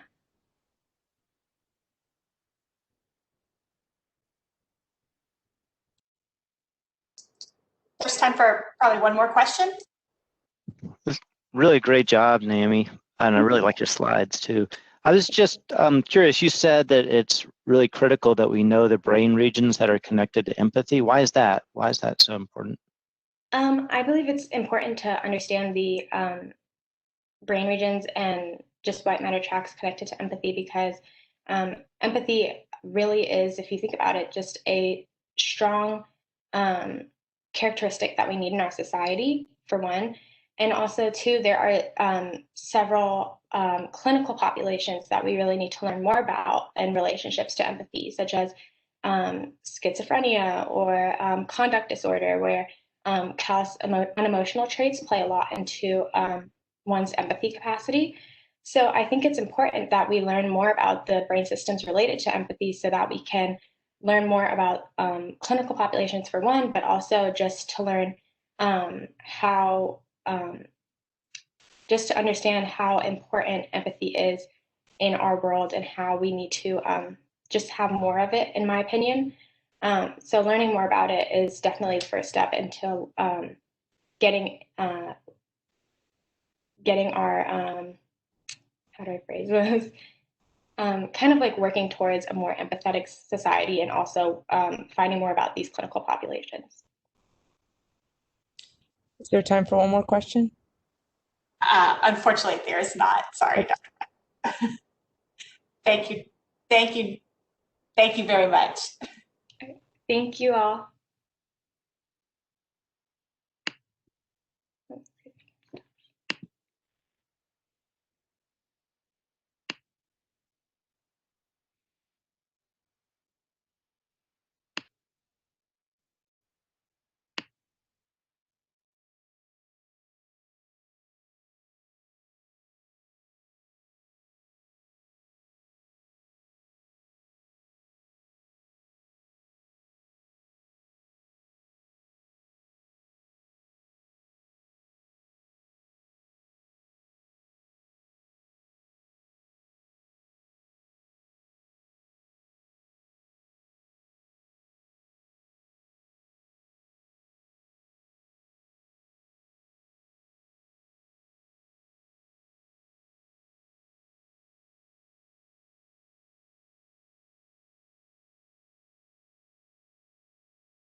Our next presenter is Heather Peck.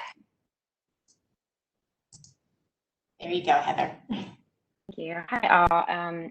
My tablet only gives me the functionality to share my video or my PowerPoint, so I will reshare my video once my presentation is complete. Sorry for that technical difficulty.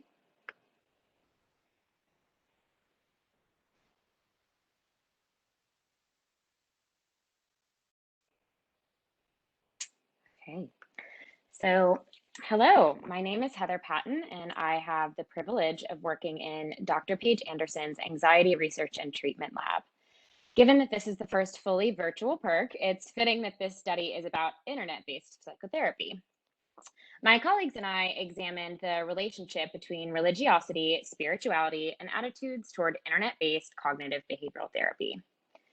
Past studies have shown that higher levels of religiosity are associated with less favorable attitudes toward mental health treatment, avoidance of non-religious therapy, reticence to seek out treatment, and more disagreement generally just with the methods and goals of therapy. And so we wanted to explore whether similar attitudes would hold true for internet-based therapy specifically. And to do that, we examined participants' confidence in the effectiveness of internet-based cognitive behavioral therapy and how interested they were in the anonymity, privacy, and discreteness that often accompanies a virtual setting. So our first hypothesis was that more religious and spiritual participants would also be more interested in the anonymity associated with internet-based cognitive behavioral therapy. And we also hypothesized that more religious and spiritual participants would have less confidence in the effectiveness of cognitive behavioral therapy. So to test these hypotheses, we recruited 660 participants and randomly assigned them to one of two groups. One group received a detailed explanation of cognitive behavioral therapy, while the other did not. However, all participants reported demographic information and attitudes toward internet-based cognitive behavioral therapy. And we then used Pearson's R correlation to analyze this data. So as you can see by the analysis results on the screen, we found no statistically significant relationship between importance of religiosity or spirituality and interest in anonymity. And then here as well, you can see that we found no statistically significant relationship between importance of religion and spirituality and confidence and effectiveness. But that was actually only for participants who did not receive the detailed therapy explanation prior to answering their survey questions. And in fact, we did find a negative correlation between those two variables for the participants who did receive that detailed therapy explanation. So these findings indicate that people reporting higher levels of religion and spirituality importance may view internet-based therapy as less effective when they are more informed about the treatment. However, that more religious group doesn't seem any more or less interested than others in the anonymity that internet-based therapy can provide. And so for this, we propose three explanations. First, since the highly religious and spiritual participants who received more education about cognitive behavioral therapy were the ones who reported less confidence in its effectiveness, it is possible that those who didn't receive that pre-survey education weren't fully aware of what the therapy was and may not have provided, fully informed answers to those attitude measuring questions. Secondly, past literature that found negative attitudes towards psychotherapy in relation to higher religiosity or spirituality were actually mostly focused on religion individually, while in our survey, we evaluated the importance of these two in one question. So we don't have a clear picture of exactly what participants' answers represent with relation to the two constructs. And third, past literature mostly evaluated participants' perspectives on therapy in general, for this topic, whereas our study looked at cognitive behavioral therapy specifically. So it is possible that participants might report different attitudes toward other types of therapy or therapy in general. So for future research on this topic, it may be beneficial to examine whether incorporating information about the potential synergy between religious or spiritual beliefs and psychotherapy into pre-survey education might help increase confidence in its effectiveness. And we also recommend operationalizing the constructs of religion and spirituality individually rather than in the same question, as this may allow for more clarity when evaluating the importance of each of those constructs as it relates to participants' attitudes toward therapy. And then lastly, it may be helpful to explore if the attitudes of religious and spiritual people toward internet-based therapy might change when they're presented with therapy as a general idea or presented with other approaches to psychotherapy, like psychodynamic or humanistic or other types aside from cognitive behavioral. So thank you so much for listening, and we will go to questions.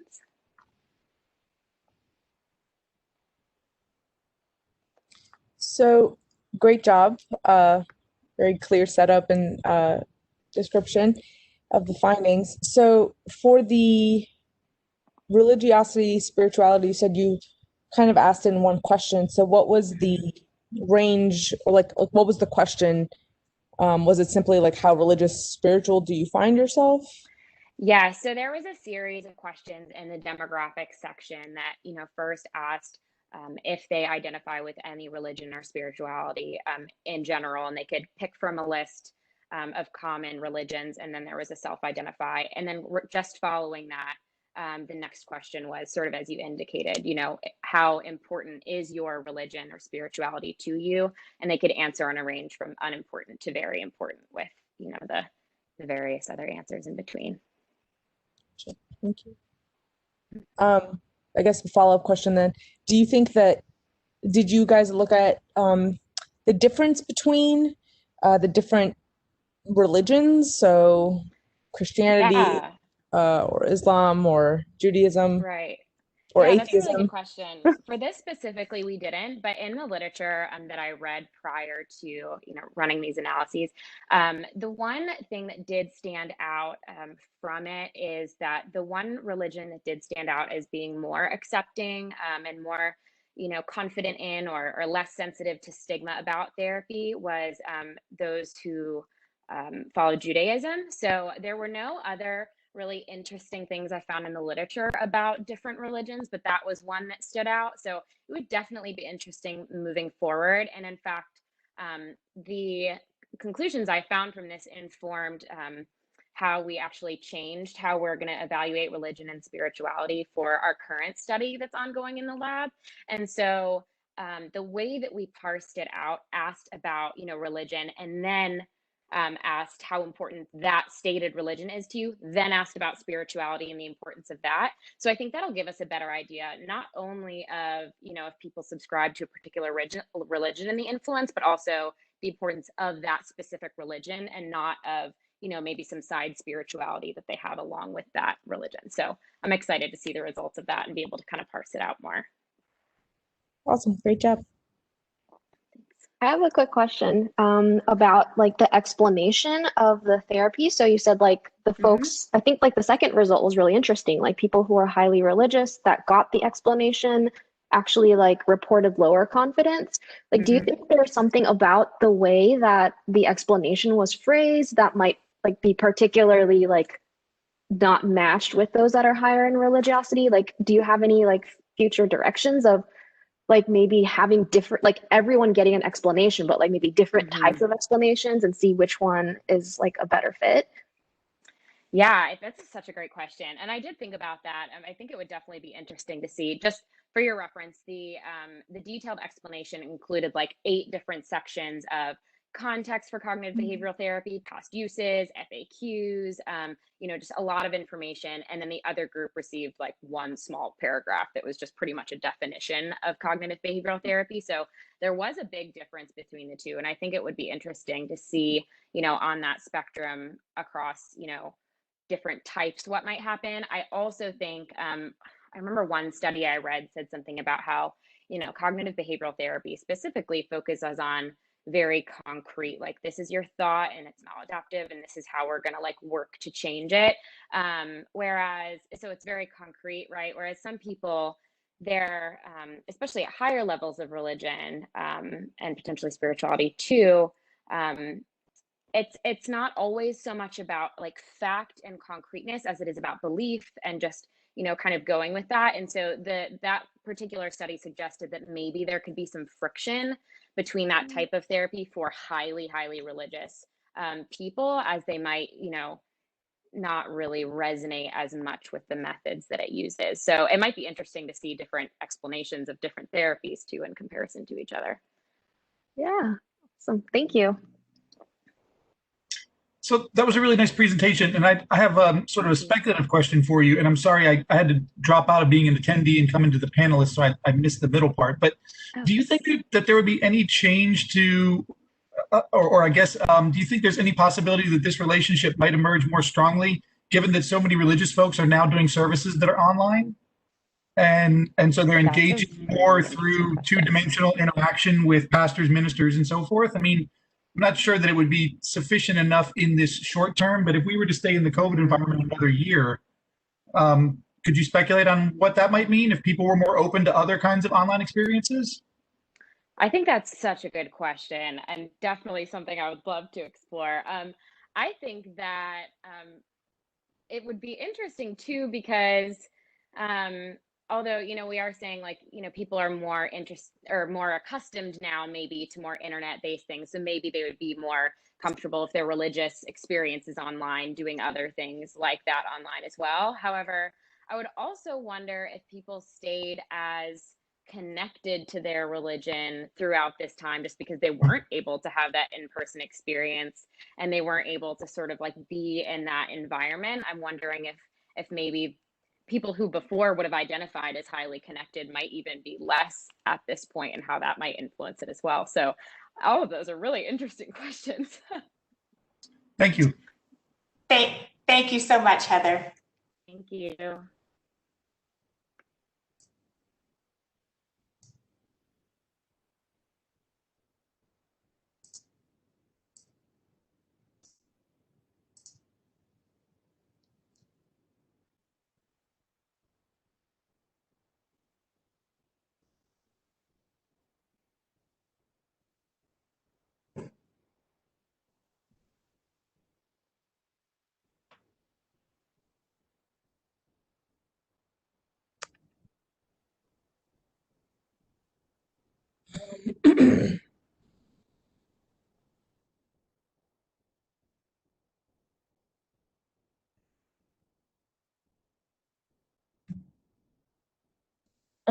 Is not letting me share.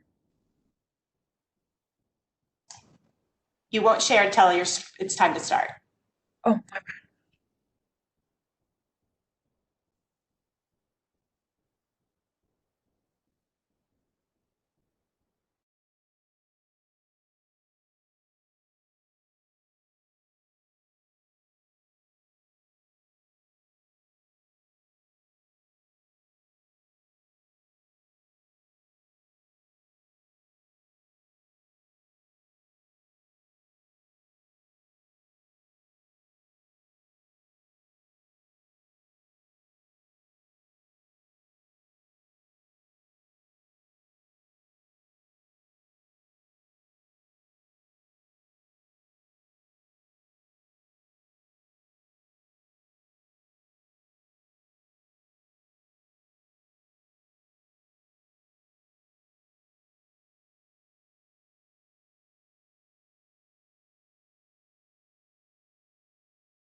Our next presenter is Kanisha John. And Kanisha, now you should be able to share your screen.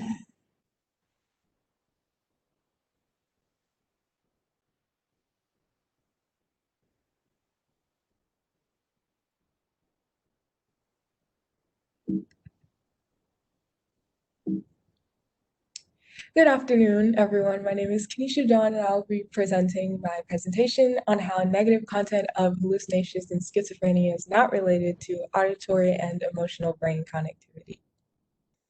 So, auditory verbal hallucinations are a positive symptom of schizophrenia, and they are voices heard inside somebody's head without external stimuli. They represent one of the most common and distressing symptoms of schizophrenia, affecting 60 to 80% of the patients. Functional networking connectivity describes how there's a relationship between two brain regions' activity.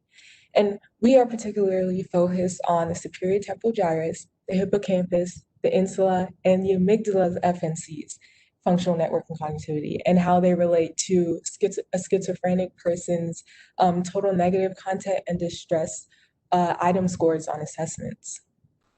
Particularly abnormal FNC in the amygdala and auditory regions, we think will correlate with total negative content and distress scores. Since the amygdala is a key emotion center in the brain, we really think that abnormal FNC might reflect that and relate to emotion type items on the psychological assessments like distress and negative content. The distress item highlights the person's distress because of their hallucinations, and negative content reflects the negativity of the things that a person is hearing.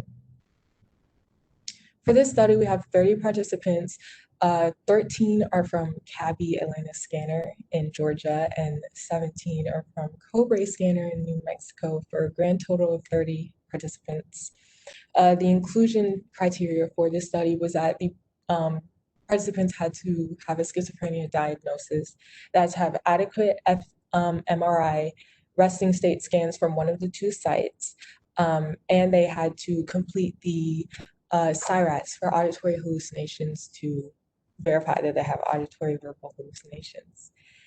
And so first, for our methods, first we obtain the participants' item scores from the BPRS and the PANS. So the Cabby participants, they took the BPRS, and the New Mexico participants from Cobre did the PANS. And then meanwhile, we were doing ICA on their fMRI scans, so we could identify components, which are patterns in the brain that ICA catches. And we found 4 components that were representative of the brain regions that we are interested in, as you can see from the 4 pictures. If you look at component 68, we couldn't find a component that was representative of the amygdala by itself, so we used one with that and the hippocampus. And those pattern FNC values were then put into linear models so that we could analyze the relationship to the item scores.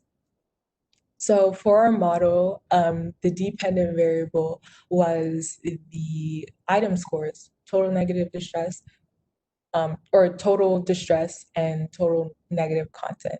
And our independent variable were the connectivity values. The covariates that we regressed out of the model was age, gender, site, FD value, and proportions without hallucinations. FD value is head motion, and proportions without hallucinations takes out the questions from the BPRS and the PANS that are unrelated to hallucinations. So with this model, we obtain a scatter plot. And as you can see in this scatter plot, there isn't showing much relationship between the two variables. For the sum of the negative content, it goes from 0 to 15, but on our x-axis, the connectivity kind of stays the same for that. And this is what we found for for pretty much all of our scatter plots. We didn't find any significant relationship between our two variables. We did find that there was a difference in site, but in level of distress for the two sites. As you can see, we found that the Cabby sample from Atlanta had more distress than the Cobre sample in New Mexico, though this finding had nothing to do with connectivity. So what could these findings mean? They can mean 2 things. Perhaps we need to look at other brain regions, and maybe the regions that we were focusing on don't really correlate with negative content or distress, and we're just analyzing the wrong ones that don't really communicate in the way that we thought they would. And perhaps another thing which I really think is really important is that perhaps we should have looked at dynamic functional connectivity, which is DFC. And that kind of focuses on how functional connectivity changes over time. And that's something that we're definitely going to be looking at soon. That concludes this presentation. Thank you so much for listening. I'll have questions at this time. I'll take questions at this time. Thank you, Nisha. You're welcome.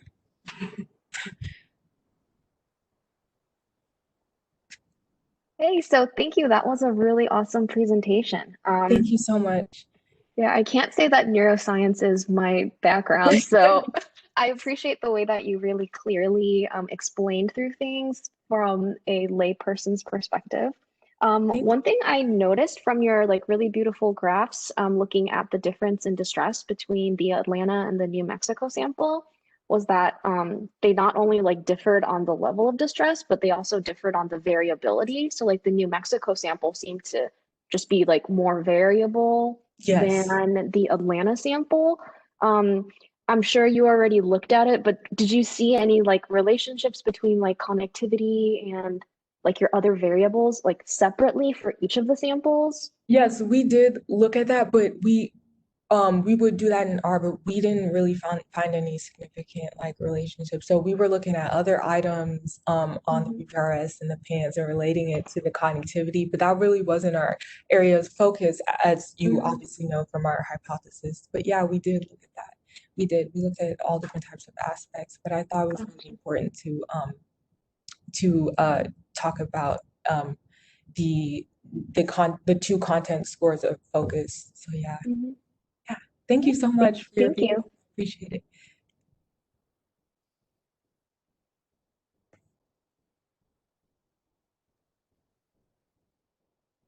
Oh, somebody said to show the regression lines by site. Oh, do I pull that up or was that just a comment? Yeah, that was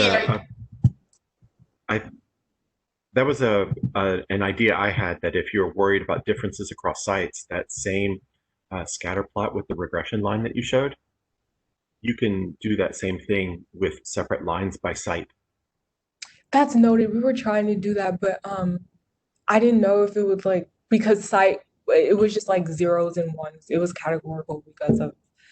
Yeah, but that's exactly it. That it's this very same plot, but it'll show a blue line for site number 1 and a red line for site number 2. Oh, that's actually really good feedback. Thank you so much. Thank you so much. However, I wouldn't lose too much sleep over it because it's a very tiny sample. Yes, yes, indeed. Thank you for that, sir. Thank you. We have time for a couple more questions, so comments.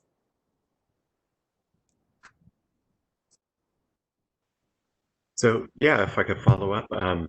So you had a couple of different other outcomes. So you scatter plotted all of them and they all found similar relations, or was, because it sounded like in your setup you had a couple of different variables, but your scatter plot only has 2 of them. I was wondering if you have the same findings. As I was explaining, so the yes, we were doing others scatter plots, but it was with different item scores for or different items, for instance frequency and location and these other items on the assessments. But we were really focused. They weren't significant, and we had similar findings to the ones that I put in the presentation. So okay. I wanted to expand on, or talk about it a little bit, but I didn't know how in under 5 minutes to talk about the other things that we found. I guess I just could have said oh, we we did scatter plots on and did models on other items, but we really wanted to focus on the 2 items, the total negative and distress. Great, thanks. Yeah, I think you're stuck at the intersection of 2 really complex problems, the complexity of the brain, as well as the complexity of dealing with many different items. Good Yeah, job. we ran so much tests. Thank you so much. I appreciate that. Thank you. Thank you so much, Kanisha. Thank you. Thank you. Have an awesome day. Do I just exit? All right.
Our next presenter is Luke Reeves.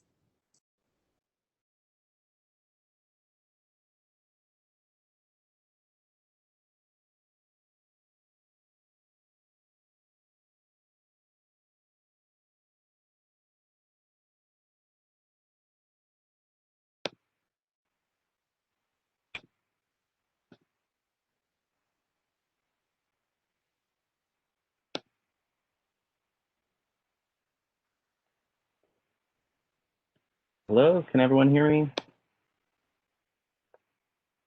All right. Hello and welcome to my presentation of children's high-frequency heart rate variability during happy and sad family discussions relative to at rest.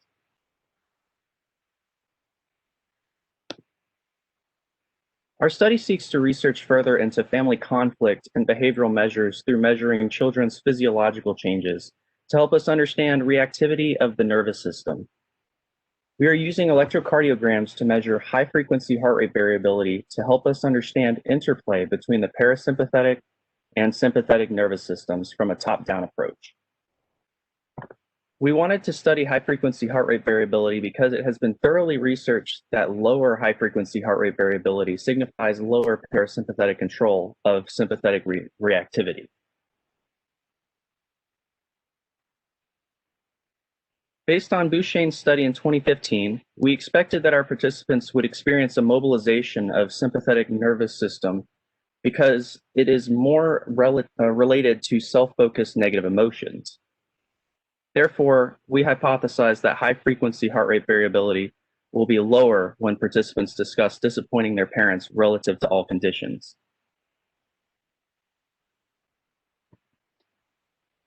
Our study focused primarily on two different kinds of tasks, such as the family discussion task, which in between the discussion task was followed up by self-report measures per specific discussion. I'll get in more to this in a little bit, but the parent-child dyads discussed events that were brainstormed with our research assistants of both positive and negative natures, where the event was either child-related or family-related. An example is as follows. This is the basic structure right here of the family discussion task. It starts and ends with a nature video, which is more of our neutral baseline video. This, the beginning, let's see, sorry. The topics were randomly chosen for each discussion, but all of the topics were covered. They were randomized and chosen for each family, and then after each one, there was a rating section, which typically lasts anywhere between like 30 to 40 seconds. The neutral nature videos usually lasted about 60 seconds to 2 minutes, typically more of the 2-minute mark, just so we can have more of that common baseline and a return to baseline at the end. And each rating section consisted of about 3 questions specifically, and they were scored using a SAM scale measure. This measure specifically recorded their affect and how they believe they felt during this task. An example is as follows. The first is the SAM scale, which assesses the happiness and sadness levels. They rate anywhere between -4 all the way to 4 to determine how they felt about this. Specifically, we asked the participants questions about how they felt themselves and how they thought their parent felt when they're discussing this task with their parent. And then the next question, the third question, would be how much is that related to the participant? How much do they feel like that they were at fault because of this? We used electrocardiograms to transcribe each participant's heart rate variability using Acknowledge software. Our research assistants inspected each interbeat interval for errors. A basic ECG depiction can be seen in Figure 4, and an actual tachygram from our study can be seen on the right in Figure 5. And a tachygram is pretty much, not to go into too much detail, is a measure of the variability between each of the heart rate intervals. So each interval is scored here, and that's about approximately a 20-minute interval. That's typically what each participant did for the whole entire study. Our results of our within subjects repeated measures ANOVA found no significant differences in mean levels. However, you'll find that our study still found some interesting things. So here's the graph table depicting our mean heart rate variabilities during each discussion task. We wanted to include this because we really wanted to show that there wasn't too much of a significant difference between baseline as well as each child-related negativity or child-related positivity. But we wanted to focus more on the negativity because we thought that would be more interesting and that would have more of an impact like we hypothesized. We did not find significant differences, which may be because the participants may feel relatively safer discussing wrongdoings with their parents. We also speculate that the feelings of safety did not infer a significant psychological need to react to previous or past events that they already experienced. Further, 2 steps may help advance our understanding of the results, which are how parenting behaviors may affect participant high-frequency heart rate variability, such as guilt-inducing parenting, and how individual differences, such as tendencies towards adaptive and maladaptive guilt, may be expressed through high-frequency heart rate variability during discussions of wrongdoings. Here are my references. Thank you, and I hope you enjoy my presentation today.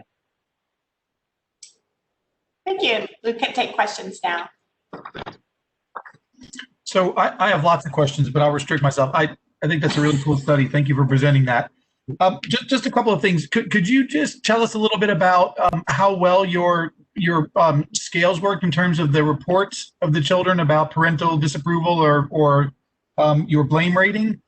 And then my second question is, do you think, and this you can speculate on, do you think that if you had gotten the parents to give you an actual scenario that the child had done themselves, like something real from their life, that you might have seen a very different effect? Like if they had cheated in school or really had done, stolen something and used those things. So real life, do you think it's more likely you'd have found the predicted effect? Thank you. Yes, of course. So we do believe that would be more of an effect, but we did discuss with the parents as well as the child about different events that they could potentially talk about previously, and each one is more so suited to the actual participant, what would more so get a reaction out of them, and what the parent chose to talk about. So it was more so kind of scripted discussion, but it was more so an open discussion between the parent and the child. When they would discuss a specific event, it would be more so invested into their personal life, and it may have a stronger reaction or less of a reaction. But we found it more so consistent between each of our scales when we were choosing. Let me go back to my graph. When we're choosing different child-like conditions, the child-related negative and positive conditions and the family-related, those surprisingly didn't find as much of a difference as we thought there would be. We thought there would be more of an increase in the negative emotions, but it seems more consistent overall. And for your first question, you mind repeating that first part for me? Well, I was just curious for your self-report scales, whether those aligned with your conditions. So did you see self-report of greater blame in the child-related negative? Yes. So we found consistent scores. So we used averages. This whole chart is just comparing averages of all the questions for all the participants. And that was one thing that we really believe needed to be focused on more, is individual differences. Because since we only used averages, we only found average data compared to overall data, what it could have been, because we didn't get as specific data. That would have helped us more, but we did find consistent results regarding our scales that we did measure. And they were consistent across all participants using the SAM scale. Thank you. Yes, sir. Thank you. I kind of have a follow-up question about that, about like the blame rating. So I'm really curious to see if, I wonder if this is what Dr. Barron was kind of getting like too, but if there would be different results based on like people who are high and low in blame rating. So in your bar graph, you know how you have the HRV like bars? If you had like 2 bars for each condition, so like in the child-related negative, if you were able to sort of split the participants into like high blame, like low blame, like would there be a difference within each of the conditions? Yes, so we do actually speculate that exact thing. We do have hopefully a study coming up in the future to assess those individual differences, to more so divide the group out a little more, so we can determine if the differences do have an effect, which is typically, like you're saying, internalizing symptoms, or how guilt-inducing parenting affects them, or if they're more more so adaptive towards adaptive and maladaptive guilt, how children respond, or the parents respond to more so depressive symptoms and stuff, and different things like that. I think that would be an interesting study to assess. Yeah, and I think it would definitely be really cool to also look at, like, if you're having like self-report items anyway, like asking a question about feeling guilt and then like feeling shame, because they're sort of related but distinct emotions. So I could see how like that could potentially be like something you could investigate too. It'd be interesting.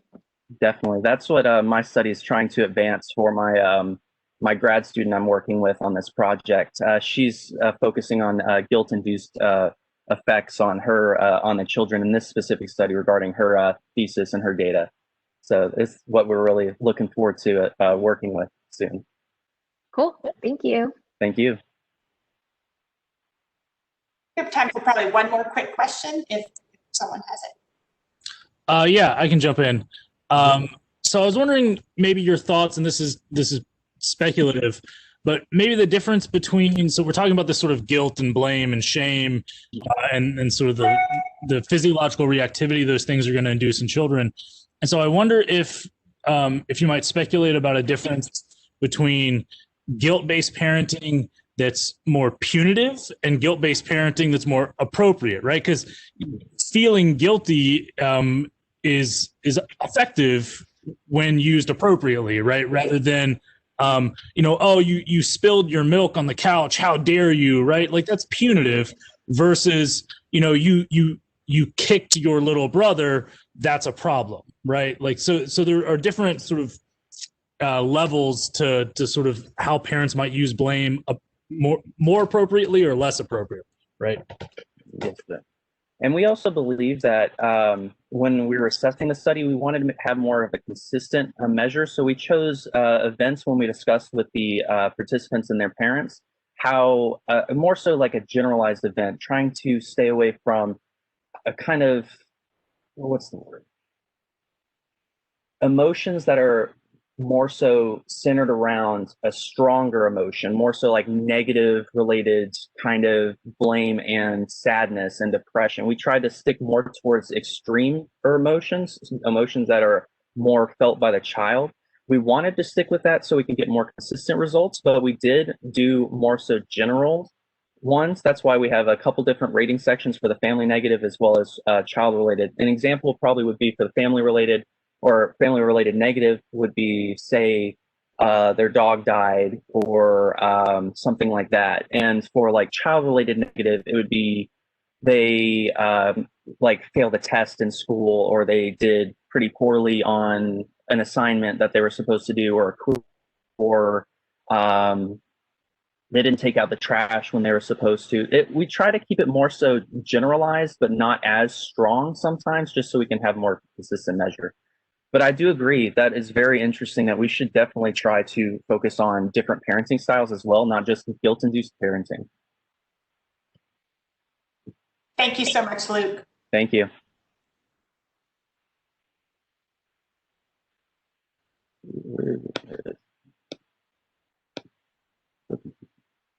Thank you so much. Have a good one.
Our next presenters are Maria Paratia and Sagarika Devarapuram. And Sagarika, I'll give this to you.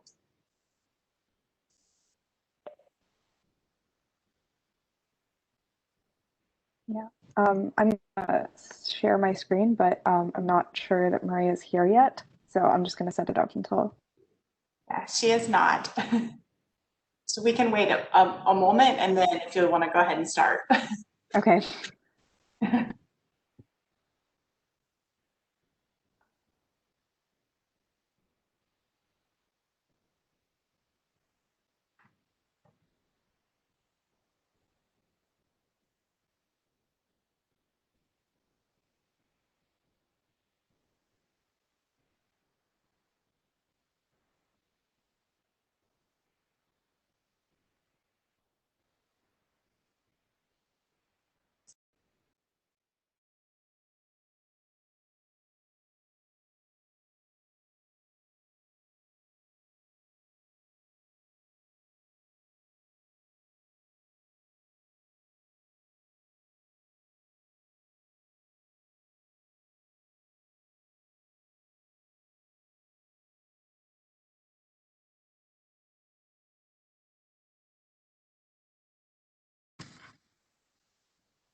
Hello.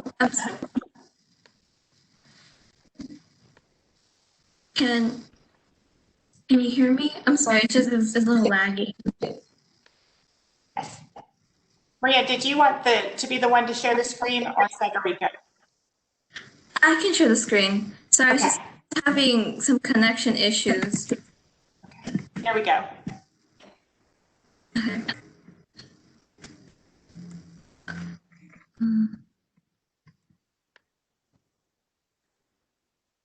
Share.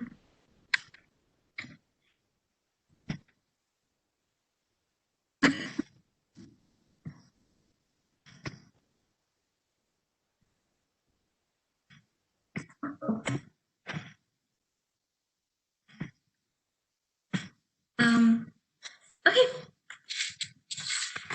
Are we ready to start? Please do. Okay. So hi, my name is Maria Paradilla. And my name is Sagarika Devarapuram. And this is our presentation on the impact of loneliness during the COVID-19 pandemic on mental distress. So we came up with this idea because of the current situation we're living in. Nowadays, everyone is keeping distance and staying at home. So with past research done, they have found that pandemics provoke mental distressors like anxiety.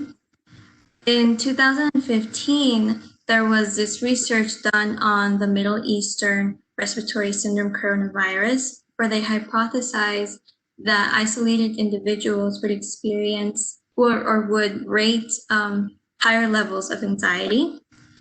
They surveyed around 1,692 isolated individuals and found that they were reporting higher rates of anxiety. And because of these findings on isolation, we were thinking about loneliness, which is a more of an emotional state that could probably affect a broader population of people than just individuals that were quarantining. So a study conducted in Israel during COVID-19 also found that loneliness was the main risk factor for anxiety, depression, and their comorbidity. And our research replicated this study with a US sample. So with this in mind, we hypothesized that individuals experiencing increased levels of loneliness during the COVID-19 pandemic would experience greater levels of mental distress. In order to study the relationship between loneliness and mental distress during COVID-19, we administered an online survey to 52 participants to measure psychological distress and loneliness during the COVID-19 pandemic. And to assess loneliness, we administered the Pandemic Stress Index, and we also administered the 21-item Depression, Anxiety, and Stress Scale questionnaire. And the summary score from that was used as a general measure of psychological distress. So we found that 30 out of the 52 participants reported feeling lonely during the pandemic. And in an independent sample t-test demonstrated that lonely participants reported higher levels of distress than non-lonely participants, a statistical significant difference with a medium effect size. And overall, this means that the individuals that did express feeling lonely had higher levels of mental distress. Thus, the analysis of our survey data supported our hypothesis that people experiencing increased loneliness during this pandemic showed greater levels of mental distress.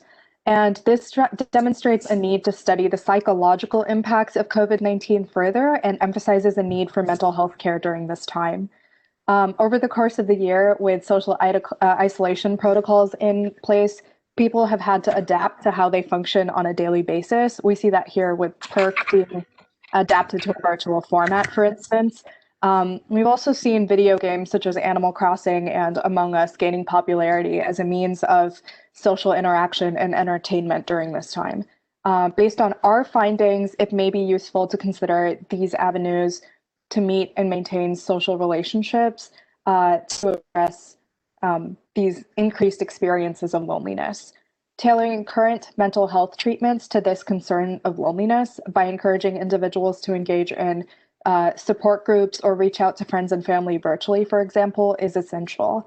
And since the mental health effects of the pandemic are still largely unknown, we also believe a longitudinal study of mental health conditions during and after the pandemic may help us better understand the deeper impacts and issues COVID-19 presents.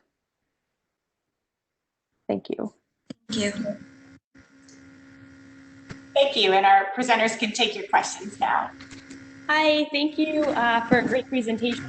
So I know that these were adult participants, and I was wondering if you had any other information that you collected about them, or if you had any thoughts about how things like age or maybe others that they might live with in if they have a family might relate to loneliness. So no, go ahead. Okay. So we do have some demographic data that was collected in our questionnaire. For our particular research question, we chose to focus on the question of loneliness. And that's why we focused on the pandemic stress index scores. But we could look into the data regarding age and gender and things like that. There were also questions relating to the pandemic stress index that asked questions about how people related to the people that they potentially had to take care of and live with or live apart from, things like that. So that's definitely an interesting avenue to go through and consider loneliness around.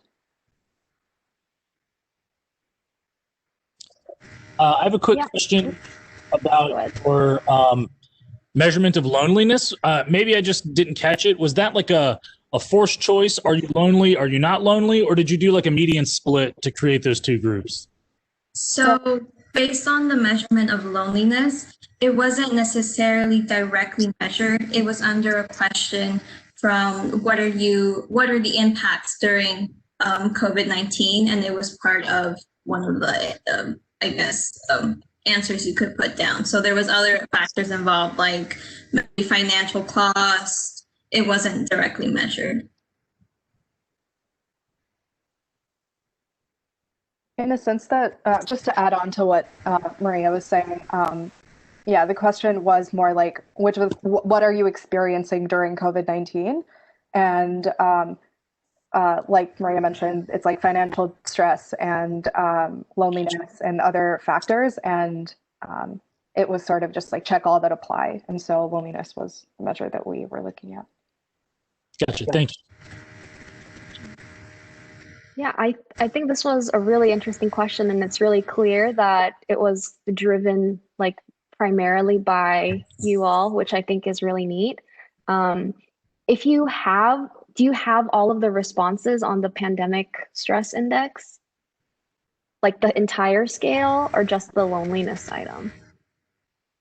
So there are 3 items on the pandemic stress index, and in our survey, we included all 3 items, but we Gotcha. chose to focus Right. specifically on Oh, this. yeah.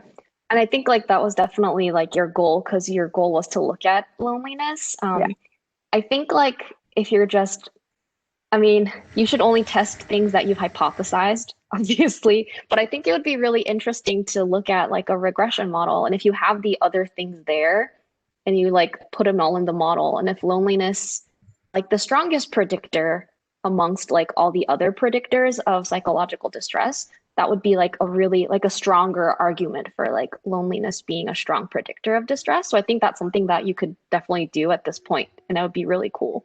And I love the idea of doing a longitudinal study, especially because people are still going to be lonely and distressed. So, yeah, thank you. Thank you all so much.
Our next presenter is Maria Langua Espillo.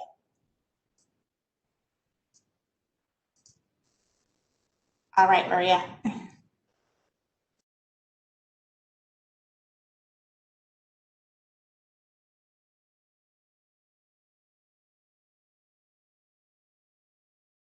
Can you hear me well? Yes. Hello, my name is Maria Paula Lengua. I am a senior major in psychology and an art research assistant at Dr. Morris's lab. And the title of my presentation is Background and Motivation Factors of Non-Native English-Speaking Adult Students that Predict Their Reading English or L2. Struggling adult readers experience difficulties in essential aspects of their life due to low literacy, affecting their work productivity and family and social relationships. Non-native English speakers face additional difficulties due to their weak English abilities and frequently attend English second language classes to improve their reading in English or L2. Research shows that reading comprehension in second language is related to background characteristics as first language schooling and reading motivation, such as intrinsic motivation, which is the interest and value for reading, and extrinsic motivation, which is the external rewards, such as getting good grades or avoid negative consequences.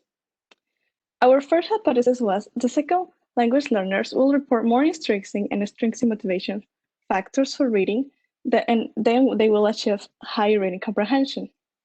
Our second hypothesis was motivational factors will account for more variance than background characteristics in L2 reading comprehension. We utilized data from the Center for Study of Adult Literacy of 151 non-native English-speaking adult students between the ages of 18 and 66 years old. We classified it into subgroups based on the following characteristics. They either were immigrated at the age of 20 years older, or they immigrated younger than 20 years old.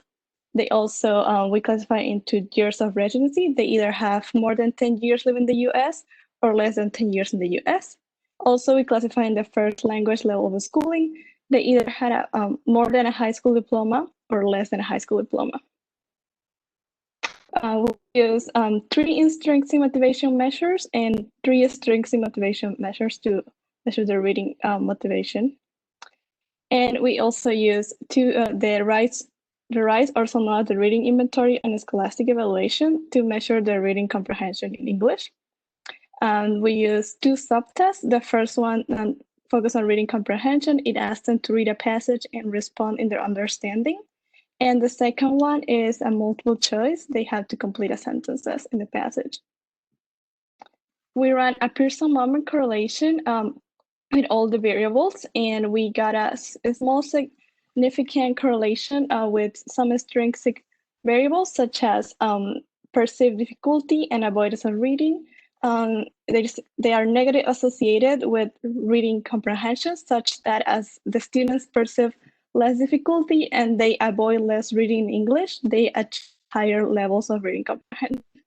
For the intrinsic side, we have also a significant correlation, positive, such that the students who report like looking for additional information when they don't understand something, or if they spend more time reading in a computer, they also achieve higher reading comprehension levels.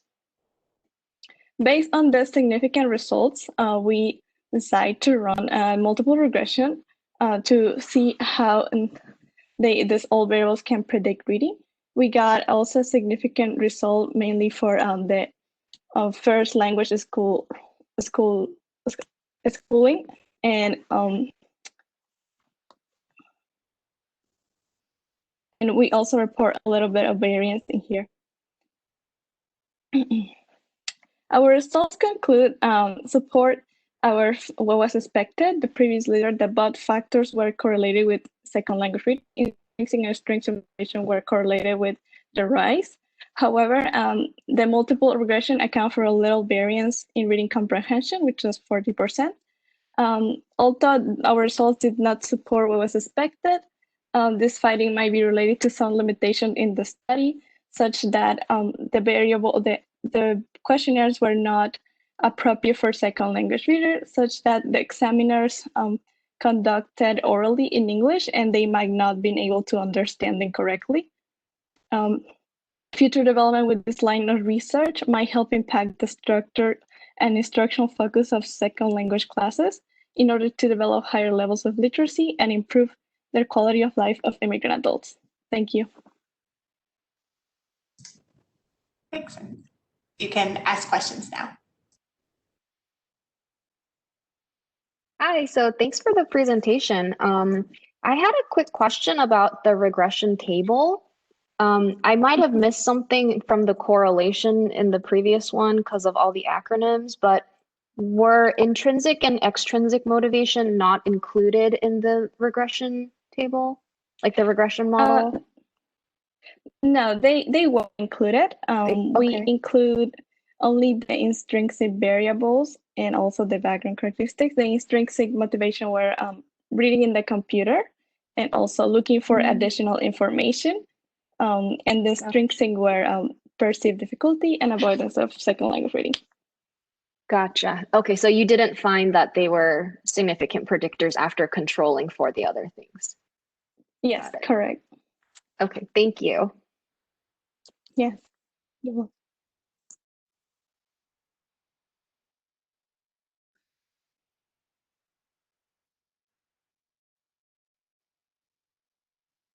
I was wondering if you could just go back to the slide on the motivation scales, and I might have missed a little bit about it, but talk a little bit more about the specific scales you gave for intrinsic and extrinsic motivation. Sure. Well, for intrinsic motivation, we use the intrinsic motivation inventory 2, also the IMI app 2, and it focuses on 2 scales, the interest and enjoyment scale, and it asks them like, I enjoy reading very much, and they have to scale it from 1 to 5, and perceived competence also was part of this measure. Like, I am satisfied with my reading performance for 1 to 5, how much satisfied you are. And also we use the expectancy value questionnaire, which asks how good will you be reading in English, or how much value they have for, like, how much value they expect for reading English. And also we use the subject demographic questionnaire. We classified those. The question was, if I don't understand something, I look for additional information to make it clear. And they asked them like, how often they do that, like always, never, sometimes.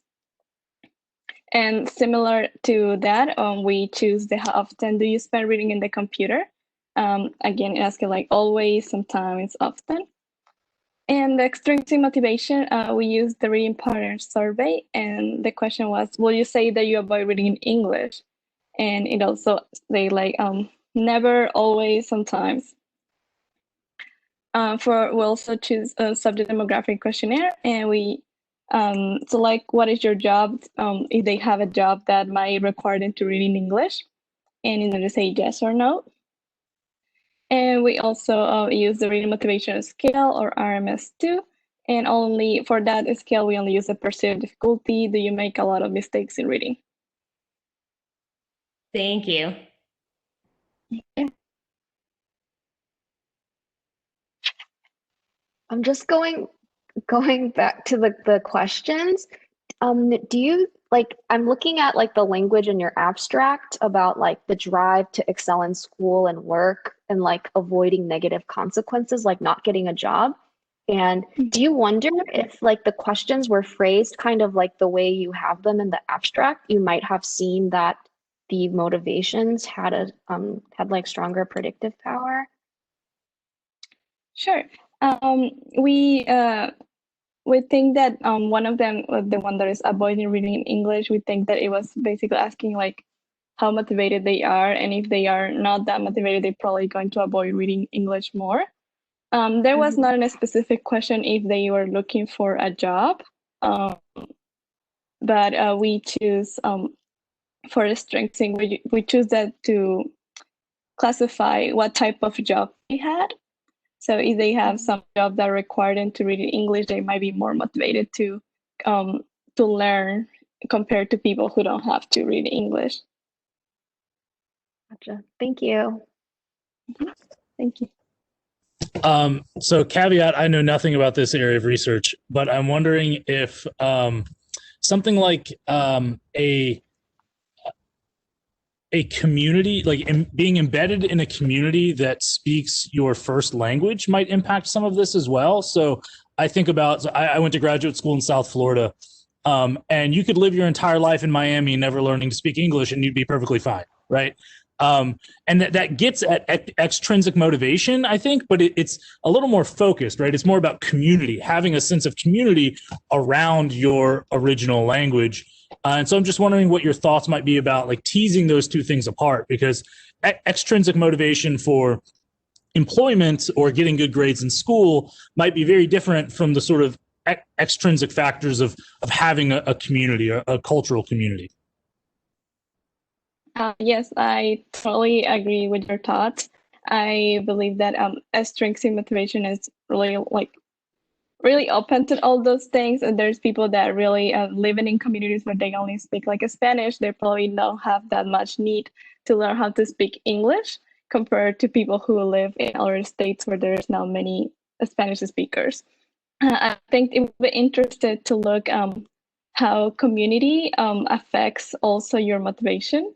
We didn't have it unfortunately in this questionnaire, but I think it will be something really interesting to look at in the future.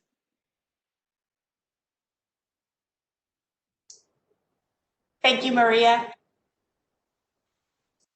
Thank you.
And our next presenter is Rachel Davis.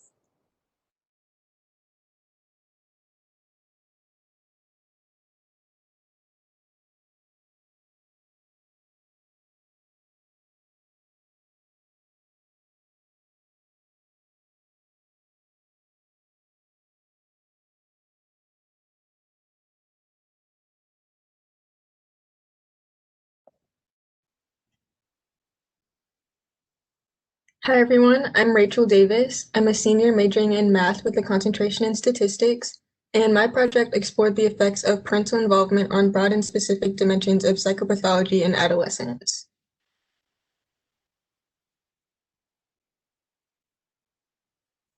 Parental involvement describes parental demonstration of interest in the child, warmth and caring, and can be demonstrated by a parent knowing a child's friends and/or whereabouts, having friendly communication with the child, and many other actions. Parental involvement has been found to be associated with both internalizing and externalizing forms of psychopathology in adolescence, internalizing being characterized by anxiety and mood problems, and externalizing being characterized by disinhibited and antisocial disorders as well as substance use. Determining the extent to which associations are unique to a specific psychopathology dimension and the extent to which associations are accounted for by higher order factors such as internalizing and externalizing can improve both prevention and intervention efforts, and to date, few studies have done this. Evidence suggests that psychopathology can be organized hierarchically, and this figure is an example of a hierarchical psychopathology model in which broad dimensions encompass narrower ones. The use of hierarchical models is important because these models allow us to consider both transdiagnostic and specific risk factors for psychopathology. So the major aim of the current study was to determine the extent to which both mother and father involvement are associated with dimensions of adolescent psychopathology across levels of the psychopathology hierarchy, and to differentiate the specificity from the generality of the associations. This figure shows the hypothesized hierarchical structure of psychopathology, and in this example, path A represents the specific or unique effect of parental involvement on anxious-depressed, meaning the effect of parental involvement on anxious-depressed above and beyond internalizing and general psychopathology, and path B represents the broader effect of parental involvement on anxious-depressed through internalizing and general psychopathology. Given previous findings, we hypothesized that a hierarchical structure of psychopathology would fit the data well. We expected negative associations between parental involvement and all psychopathology dimensions. Although few studies have examined unique effects of parental involvement on lower order dimensions, evidence suggests that parental involvement is associated with depressive symptoms above and beyond internalizing and rule-breaking behavior above and beyond externalizing. We thus expected both mother and father involvement to be uniquely associated with rule-breaking behavior and withdrawn depressed, meaning that we expected parental involvement to be associated specifically with depressive and rule-breaking symptoms that are not shared by internalizing or externalizing. We did not expect to find differences in the magnitude of associations for mother and father involvement, and due to shared variance among psychopathology dimensions, we expected a larger portion of each association to be accounted for by higher order factors than to be specific to lower order dimensions, excluding the associations with rule-breaking behavior and withdrawn depressed. Participants included 537 adolescents who lived in an opposite-sex two-parent household, and all participants were drawn from the Child Mind Institute's Healthy Brain Network, or HBN. Psychopathology was measured via parent-reported child behavior checklist, or CBCL data, and parental involvement was measured via child-reported Alabama Parenting Questionnaire, or APQ data.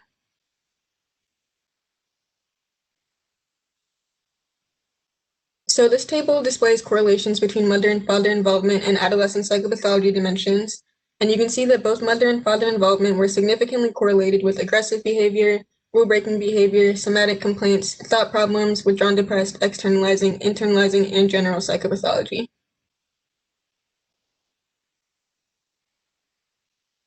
To start, the hypothesized hierarchical structure of psychopathology was fitted, and this model fit well with strong loadings and a comparative fit index, or CFI, of 0.975.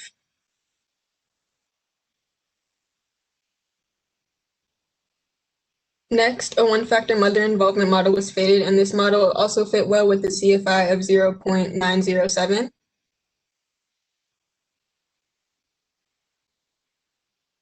And then a one-factor father involvement model was fitted, and this model also fit well with the CFI of 0.930. So once adequate fit of those three models had been established, a full structural model was fitted, and psychopathology variables were regressed on mother involvement and father involvement separately. Total direct and indirect effects were estimated in M+, and the total effect represents the association between parental involvement and a dimension of psychopathology The direct effect represents the portion of the association that is unique to the psychopathology dimension of interest, and the indirect effect represents the portion of the association that is accounted for by higher order factors. So in this table, significant effects are shown in boldface, and you can see that both mother and father involvement had significant negative direct effects on withdrawn depressed and significant positive direct effects on anxious depressed.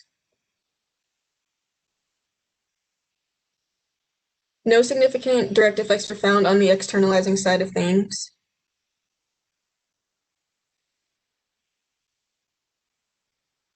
And on the general psychopathology side, mother involvement had a significant positive direct effect on social problems.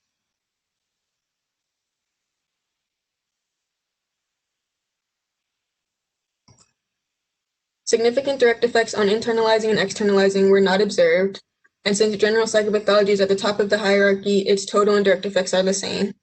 Notably, the associations between mother and father involvement and withdrawn depressed, anxious depressed, and social problems range from being 59% unique to 100% unique to those dimensions. And the associations between parental involvement and all other psychopathology dimensions, meaning the dimensions that did not have significant direct effects, ranged from being 0% unique to 38% unique to those dimensions, meaning that these dimensions were more reflective of a broader association between parental involvement and psychopathology than of a specific one. So consistent with previous... I'm sorry, Rachel, I just wanted to say if you can just you're at your time, so if you can just take just a few seconds to do your discussion. Sure. So consistent with previous findings, the hierarchical model of psychopathology fit well. And our results implied that parental involvement may serve as a protective factor for both broad and specific dimensions of adolescent psychopathology, while simultaneously serving as a risk factor for anxious, depressed, and social problem symptoms that are not accounted for by internalizing or general psychopathology. To address limitations of this study, future studies should incorporate the effects of parenting style, consider nonlinear associations, and consider the use of self-report measures of psychopathology. And in conclusion, the current study underscores the utility of incorporating parental involvement in both psychopathology prevention and intervention efforts. Thank you. Rachel can answer questions now. What a great I'm sorry, go ahead. That's a great project, Rachel, and you seem to really have good mastery of those complicated statistics. Thank you. Yeah, I'm wondering if you had ideas going in about why you would predict the direct effects for anxious, depressed, and rule breaking. So why those two specific variables? So I predicted direct effects for those two specific variables because previous studies have found direct effects of parental involvement on withdrawn depressed or depressive symptoms above and beyond other internalizing symptoms such as anxiety symptoms. And previous studies have also found a direct effect on rule-breaking behavior above and beyond other externalizing symptoms. Did they predict them in the direction that you found them? So the negative association for the rule breaking, they're not a direct, and then a positive association for the over anxious. Is that what you would have expected? So we predicted, let me go back to the table. We predicted the negative direct effect of withdrawn depressed, but we didn't have any hypotheses about anxious depressed because researchers have found lots of different findings. Some have found positive associations, some have found negative associations, some have found no associations. For the withdrawn depressed? For the anxious depressed. Oh, for the anxious depressed? Yes, for withdrawn depressed, we did hypothesize that we would have a negative direct effect. And that's consistent with previous findings. Okay. Very good. So I think my question was similar. It was a very nice presentation, and I agree. Very nice job of explaining the statistical analyses.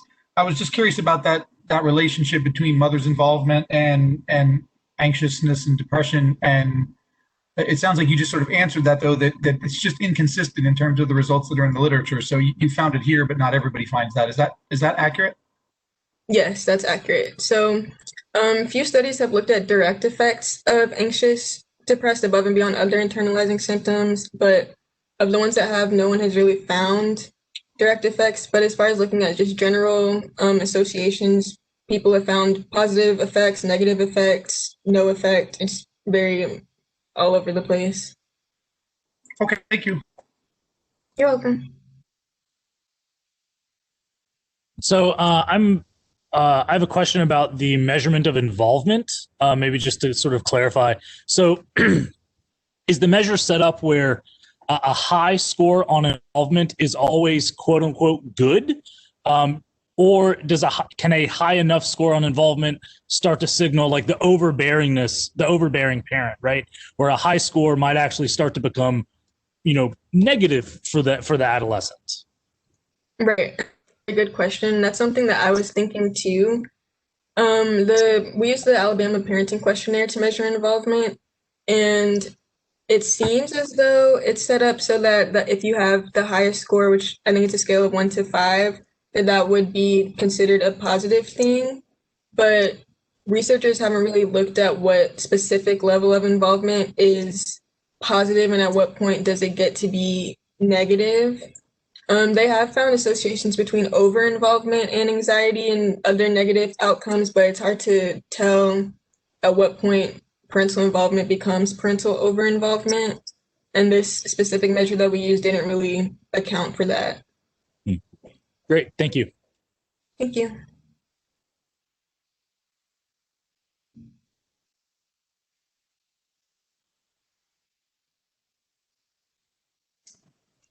All right. Thank you so much, Rachel. Thank you. Thank you.